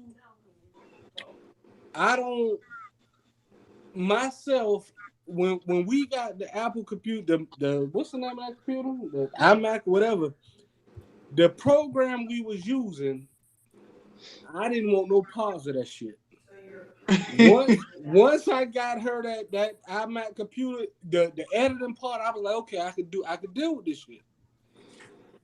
I went as far as editing video on my phone. Yeah. And I gave it to her and was like, what that looked like. And she was like, hey, you did good. And the only reason it didn't upload was for some reason that shit wouldn't go to her to upload. Oh. But so y'all, as far as Apple makes shit so simple to edit. Now, I know you got what's the other one? No, not Cyber. That shit that costs a lot of money.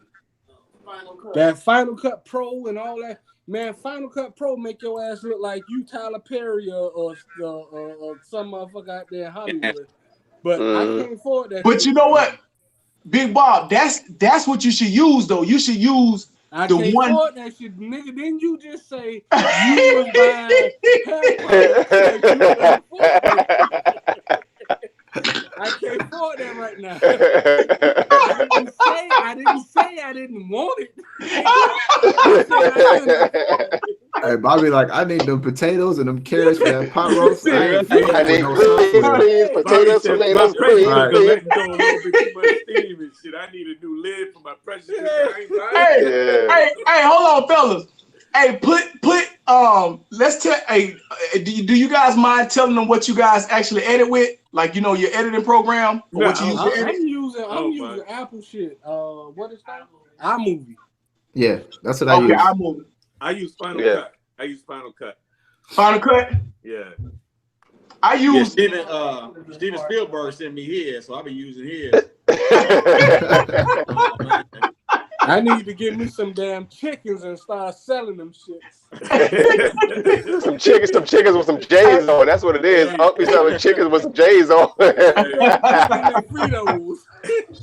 No, I've been using iMovie. I use iMovie. What's that? I use iMovie. iMovie. Yeah. What about you, LB? I use KindMaster. I use KindMaster too. KindMaster. I use Premiere Pro. I use After Effects. And my goodness. I use this I ain't never heard of none of that shit you talking about. No. D-Lump said. No, that KindMaster. They say it's KineMaster though. They said that's how it's pronounced, but that's if I'm editing. If I'm editing on the phone, like that's what I use, like KineMaster or KindMaster. I say KindMaster too. You know, so that's a good editing program if you want to edit on the phone, where you can actually pretty much do anything. You could almost do anything that somebody could do with iMovie or Premiere Pro. You can actually animate things and everything. So you know that's the editing. Yeah, I definitely don't use it to its capabilities because I'm like Bobby. I mean, when it comes to it, what I wanted to do when it comes to my channel, I don't really want it to seem professional. I just want it to seem amateur. Just something about amateur is just something that I like. I don't want to seem like a professional, and I honestly don't. What's that? Like the amateur pornos. Yeah, exactly. You know what I'm saying? Oh my God, I don't want to spend so much time trying to make this thing all super sexy and all. I don't want to do all that. I want to give you good information. I want to give you something kind of cool to look at. You know what I'm saying? When it comes to the intros and the music and all that stuff, but I don't want to spend all this time because it already takes enough time as it is. But you know what though? LB, but as you go, you're gonna start to look professional and you're not gonna know it, but you're gonna think you're doing the same thing. But as you keep going, your material is gonna polish. It's gonna polish itself because you're gonna get better at words. You're gonna get better at not using filler words. like know what I'm saying or something like that. Like I have that bad. Right. Like, you know, you learn to speak, straight through.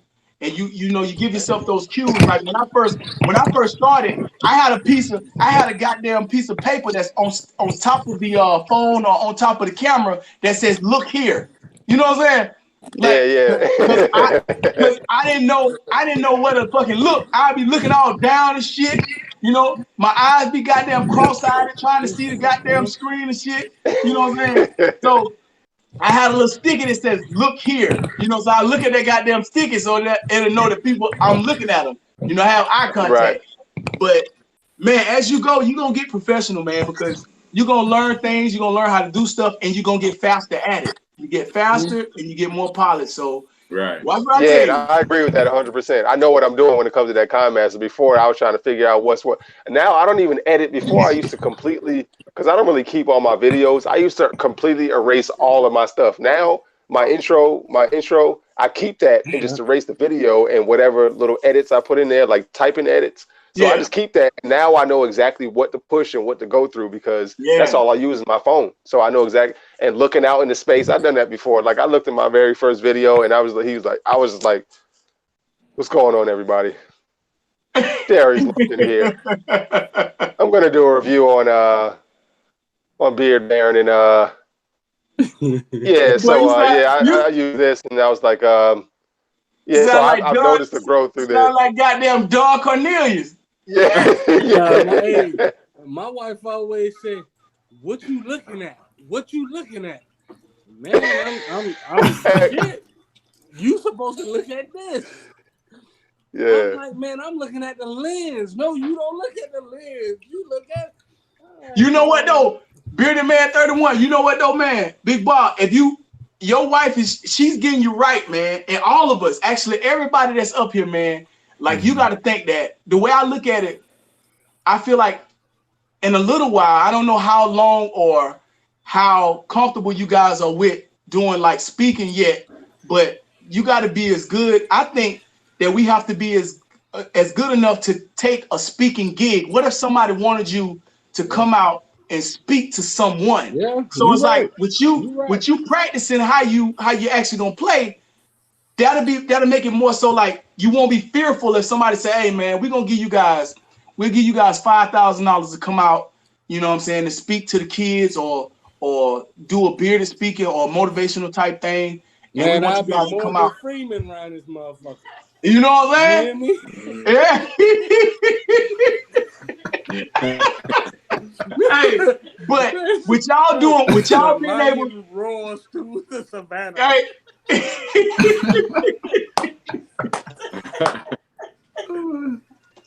But with y'all doing reviews the way that y'all do and stuff like that, man, y'all gonna be polished enough to be able to do a motivational speaking event, man. I promise you that. Y'all keep going, y'all will be, man. Hell yeah. Yeah. Like the way I put my beard oil on. Yeah, let's grab a couple. Let's answer a couple of the questions that's in the live. Yeah, no doubt. Let's grab a couple of these questions. And another thing too, if any of y'all brothers is doing anything different, when I asked that question about beards, we all put our content out trying to help if we can help somebody. You know what I mean? So if anybody else is in the chat and you do something different, you don't think somebody else does, and it helps you out, put it in the chat, and maybe somebody else is in the stream right now might try it, and it might work for them too. You know what I mean? So if y'all doing something unconventional, go ahead and put that in the chat, and maybe you might help somebody else out that's in the chat. Definitely. Okay. One of the questions is, Jason L. Clinton asks, "Do you guys think it matters which direction you comb your beard in?" Do you think it matters which direction you comb your beard in? I think that's a personal preference. I mean, if you want the longer look, you comb down. If you want that puffy look, you comb or pick in an upward manner. Right. That's what I got to say about it. You know what's crazy, man?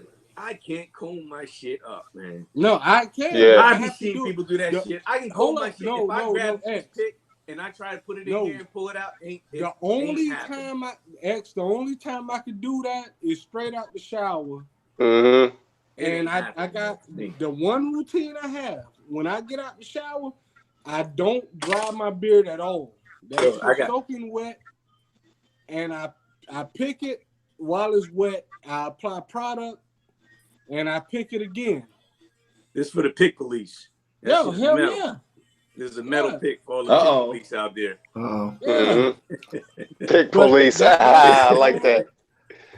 I like that. You don't try to pick that shit when it's dry. Nah, I mean, right now I probably could. I do that shit when it's soaking wet, man. But I can't go up for sure. Yeah, see, I'm the same way. When it's wet, you can't go up? Nah. But X though, see, that's that damn X, you keep using that metal pick you got going on. What you say? You keep using that metal pick, man, your beard not gonna be big. Yeah, I know. So you gotta make sure you don't use that metal pick, man, because your beard ain't gonna be big. You know. It's you're gonna electricity in my beard. You're gonna fuck around and electrocute somebody. Y'all getting scientific. I don't have words for that. You're gonna fuck around and electrocute somebody, X. Yeah. No, but I'm gonna tell y'all something else too. Like, in order for me to pick, I think it does matter to which direction you comb it in. Because what I have to do is my chin area, I'll actually lift this area up and then pick behind it, right? And then what I end up doing is I end up creating a separation from here to here, and I have a gap where I don't pick this. Even though I'm going down, I'm kind of going back a little bit. So I have a gap under here, you know what I mean? Yeah. So I may have to go in with my hands and fix that so that my beard don't look like there's that gap and you can see it from the side. Right. But I don't know what it is, man. I would like to pick my beard from the front out because I think it'll make it fuller and it'll train these hairs to go that way instead of down here and then get crushed anyway because it should have just getting crushed every time I look down. But I don't know, man. I ain't found that formula out. I can't do it. Yeah, so for me, I don't because I want my beard to have that elongated look. So I wanted it all to come down. But what I do is when I get out of the shower, the only time I actually go both ways. I go up, but everything, my beard is damp no matter what. I don't do it. If it's dry, I can't go up at all. I can't go up for whatever reason when I go, but I can go down when it's dry. And I rarely do that when it's dry. I'll actually hit it with some water before, like if I go to sleep or something like that and I wake up, I'll actually spray some water on my beard, like a little bit of water just to get it moisturized or whatever before I pick. But when I get out of the shower at night to distribute the oils, I go up just to distribute. And even though I'm not styling it, because I am going to bed, so I'm not looking for styling, but for training purposes, because I want my beard to go down. So I pick up, to distribute. And even though you're still distributing when I pick down, but I pick up to distribute and down to train and style. And then I pat afterwards. I can't, because what had this under here, that puffy, I don't like that. Because for me, like, I don't want it to be sticking up and out like that. I want it to still look puffy and full when it's coming down and elongated. So I don't like that. But it's all preference. You know what I'm saying? Like if you want that, then whatever. Right. So we like that flaccid look beard. Yeah. we like that flaccid beard. You know what I'm saying? We like that elongated. You know what I'm saying? So you got acid beard and flaccid beard. You gotta put that on the t-shirt. Flaccid beard. You gotta put that shit on the t-shirt. Hey, you know what? I can't see myself. Can you imagine a motherfucker walking around, this motherfucker been combing his beard up the whole time? What? Boy, this nigga shit gonna look like this. Hey, I've seen it though, Samson. I've seen it, but not with a as long as you and X. But I've seen it. I've literally seen dudes pick it comb their beard up. Like, up. Yeah. I've seen it. That too. Hey, damn. You know what though? If you think about it now, if they had enough hair to where they can go half and half to where it get parted a little way to where it would look like maybe down the jawline to where it wouldn't look so noticeable, but they can comb that hair up, then you got your cheek beard will be high as fuck. You can have a high ass line and line that damn hair up that goes up, and then still have some hair that comes down too. The natural gravitational pull on that hair, that shit might look all right, man. Mm-hmm. Now watch, we gonna fuck around and bump into that motherfucker that done been on that island and he been combing his shit up and that shit gonna be thick as fuck. He gonna be lined up. You know, like, yeah, man, I be using coconut oil, some of that goddamn the real coconut. I've been pouring some of that goddamn milk out that coconut on my beard and shit. Like, god damn. Right, that goes into the next question, man.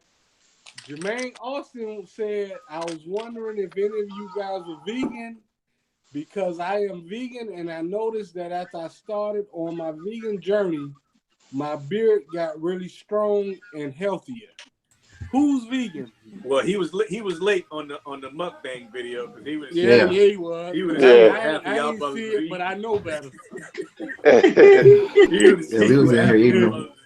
We was in here eating all kind of shit.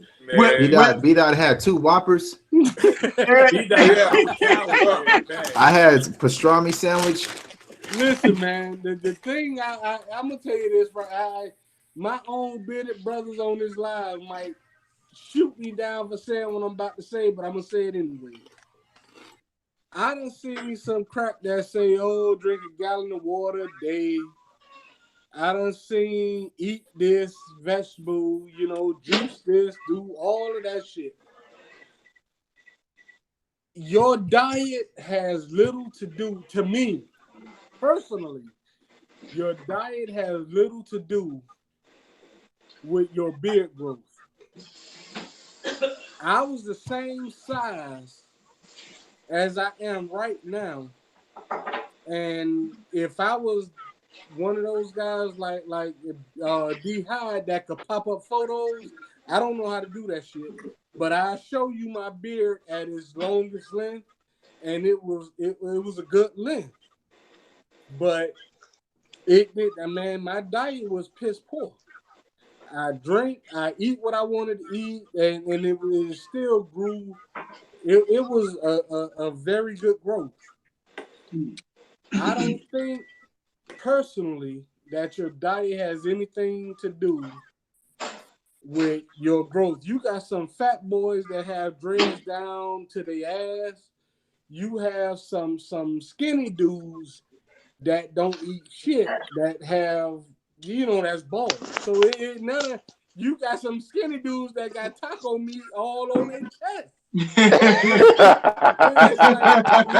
I really don't think you got some heavy. You got some big boned chicks that got natural hair flowing, you know, down their behind. So wait, hold up, time out. Let me back up. Why, how come the men got to be fat and the women got to be big bone? Why can't they? You don't want to get slapped. You know what I'm saying? You don't want to offend nobody, but you know, big boned women. Hey, hold on. Let's take a minute. I don't know if y'all seen in the chat. Yeah, we got a big super chat from BeardTube. BeardTube. Oh, what up, Scuba? What up, Scuba? I didn't even know he was in here. Salute, Scuba. I didn't know Scuba was in here.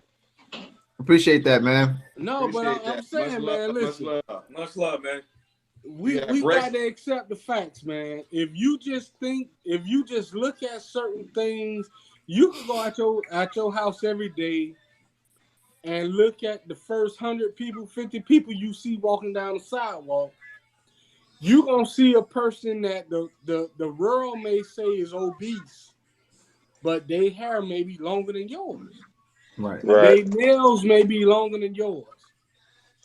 You know what? It's just certain things you can figure out on your own. I think Oh, go ahead, D. Go ahead, D. No, I was saying, I think it's when it comes to that stuff. I mean, we all know that, you know, genetics is like, we always go back to genetics. Mm-hmm. You know, either you got it or you don't, man. You know, you're gonna grow something thick, and I think it varies when it comes to different people. You know, but what happened? What happened, Darius? I don't know. Yeah, beat out with the Cambodian breast milk. Yeah, you gotta get the Cambodian breast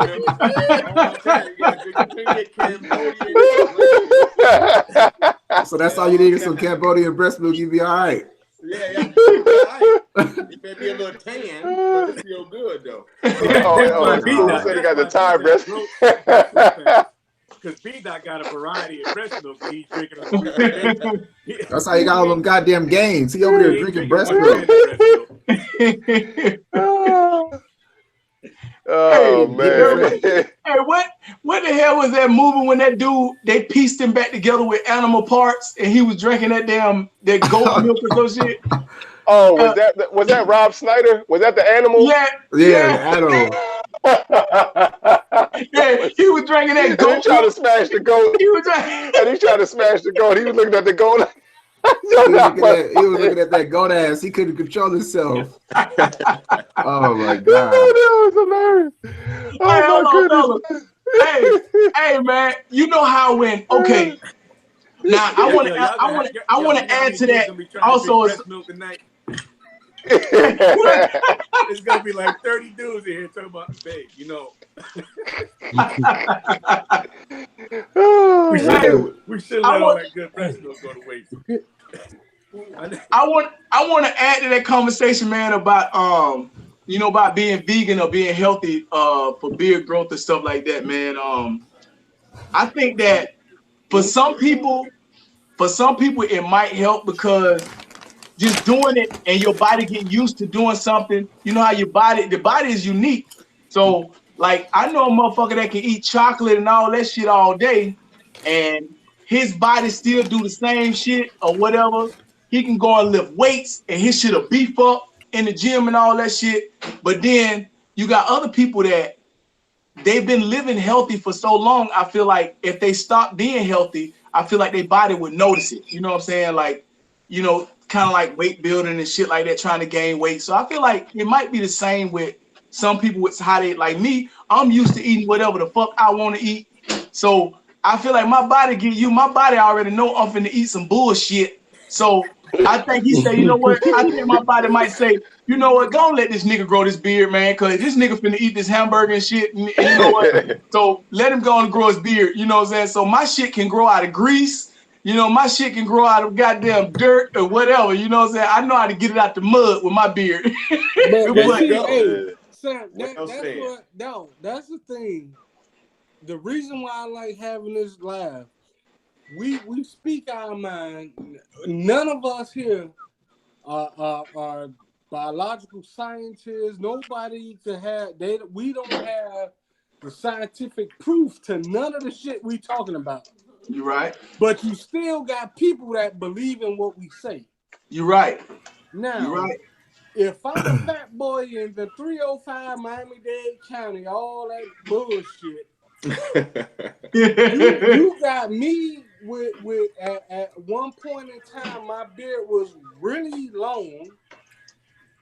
Them folks told me, hey, if you want to get your paycheck, you need to cut your beard.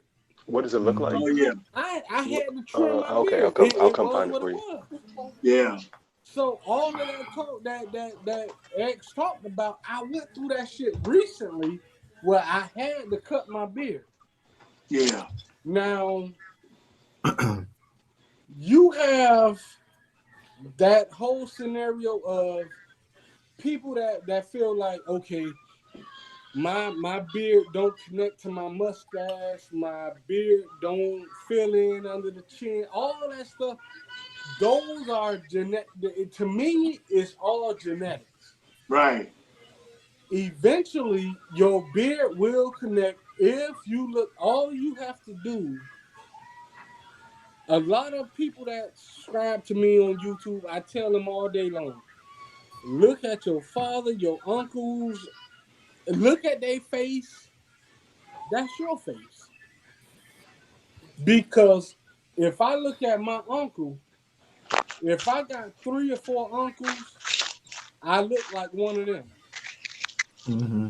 I don't care if they got a beard and bald on the top of their head. I look like one of them. My daddy, my uncles, that's who I look like.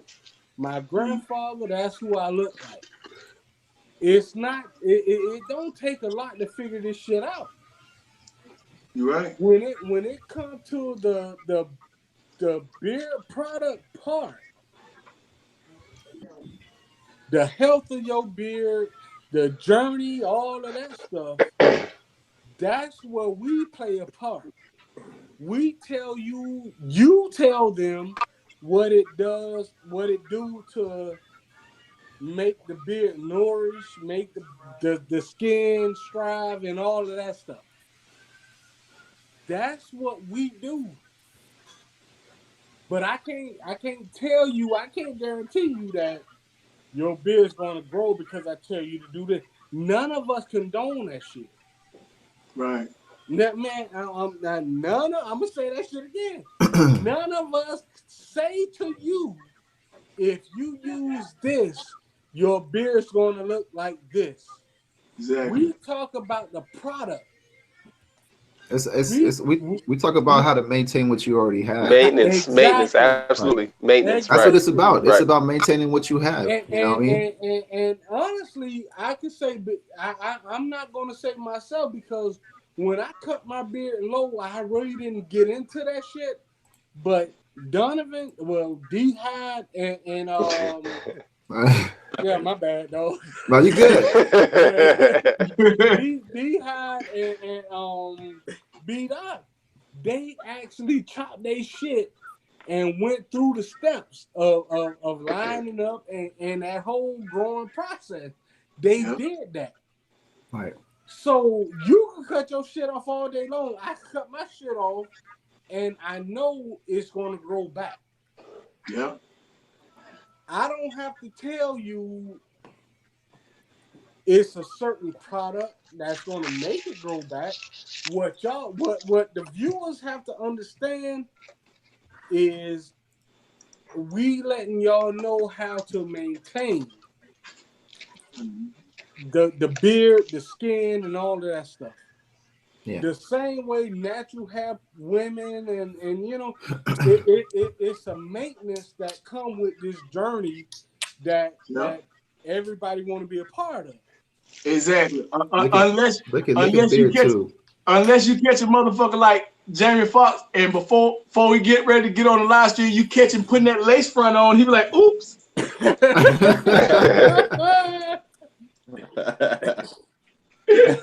Hey, another shout out to my man Beard too. He just dropped another $25, man. Beard too, appreciate it, bro. Thank you, Scuba. My man Scuba. Thank you, Scuba. He said he's out. Make sure you appreciate that, Scuba. Make sure you come meet us out in Vegas when we get all this money together, man. Yeah, leave your mom at home. We don't need her having you uncomfortable. Leave your mother at home. Yeah. Raised at home too. Salute the Beard too, man. Appreciate that. Yeah, thank you, Scuba. Big time. Thanks, Scuba. Yeah, he's trying to fly out and get his breast milks personally. Yeah, man. Oh, is that you? That shit is not a trick. We not trying to trick nobody.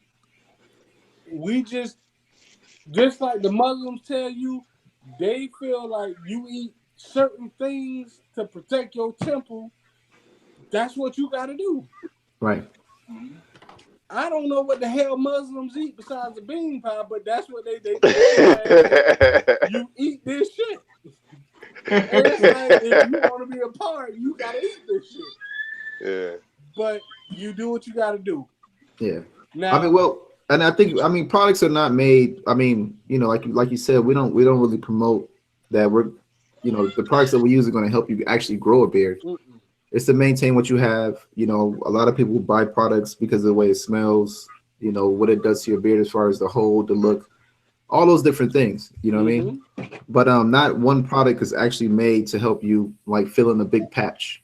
You know, if that was the case, you know, that along with having your hair grow back, somebody would be a quadrillionaire right now somewhere. You know what I mean? So, but see, because I had some on my head right now. Hey, yeah, I wish I had something put on my goddamn head.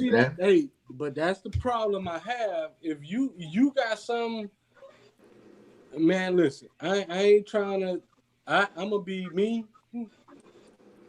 You have some people that will tell people they can fill in gaps. You can't fill in gaps. I don't give a damn who you is. Ain't nobody on this earth could fill in nobody's gaps. that it don't work that way. Right. The reason I'm saying this shit, because that same person could come to one of us 6 and say, hey, review my product. And when you go to review that product and that shit don't work for that person that bought it, who they gonna come back to? And then we sitting there like, God damn it. I don't know what to tell you. but your beard looking good because you got good DNA. Yeah. So it's like I'd rather tell them right now, man, listen, just look at your genetics, look at your family, and go from there. The people on this panel tonight only helps we tell you what's best for you with whatever you got. My beard ain't no bigger than and my beard ain't Samson's beard. My beard ain't X beard, but I have a big beard to somebody. Right. Luck has a big beard to somebody. Hyde have a big beard to somebody. We do what we do to maintain what we got. But for those people who just have whatever going on and feel like, oh, I could put this shit in my beard and it's going to be super long, man, that shit don't exist. It don't exist. And for them, see, y'all niggas, y'all, I don't. For those companies out there that may want to reach out to us, this is a public announcement. D-Hyde, I'm sorry. But I don't give a fuck about y'all. You know, it's just what it is. You gotta represent your shit the right way. Hey. Don't make people believe they could buy something. They could buy something that's gonna make their shit just grow. It don't work that way. Well, I mean, and the only reason I'm saying this shit like this is because it fucks people like us up that does the reviews. That's why I'm saying this shit. Well, I mean, I think when it comes down to like particular companies that promote growth from using their products, you know, that's one thing. You know what I mean? And I think that's something that we've never done on either, you know, on none of our channels, to where we're like, if you use this product, it'll help fill up your gaps. If you use this product, it'll help your beard get longer. You know what I mean? And there's companies that exist and they prey on gullible people out there. You know what I mean? It's big companies that I had the most flack with. Like I pushed Shea Moisture hard. I did the whole review for them. If y'all go look at my video, you will see the views I got on that video. But at the same time, I had to turn around and say to them, the damn detailer was fucked up. Hey, hold up. Robert Jordan said that Bearded Man 31 sound like damn Denzel in Fences. He just waiting for the brother. You motherfucker. Hey, my wife had to leave the room before I could curse, dog. Oh God. Oh, no. Shit. But no, for real. Now there are different oils and essential oils that do help with certain things. And we'll give you some benefits. It's not gonna grow like what you're saying. Yeah. It's like, I mean, it's gonna give you the benefits, but it's not a miracle growth serum. You know what I'm saying? But some oils may help with stimulate properties. They say rosemary oil is supposed to help keep your beard darker so it doesn't turn gray as fast. Peppermint oil, like different essential oils and things do have some benefits. None of them is just going to grow hair. That's like saying, okay, then you can put some essential oil on your forehead and it's going to grow. Your hair's going to grow out your forehead. See, it ain't going to happen if there's no follicle there. But that's I heard someone talking about minoxidil, which I've never used, and I really don't talk about minoxidil because it's not something that I've ever tried. You know, I could only direct people based off of videos that I've seen of other guys that really invested a lot of time and effort into stuff like minoxidil. But based on what they were saying, even with a product like that tends to work with other people, what it does, it stimulates hairs that you already have. Right. You know, I mean, you may have some fine, really fine hairs in that area where you're not getting any growth. But what the minoxidil does, it stimulates that hair and it allows it to kind of start growing out. You know what I mean? But if you have absolutely nothing there, you know, that shit probably won't work.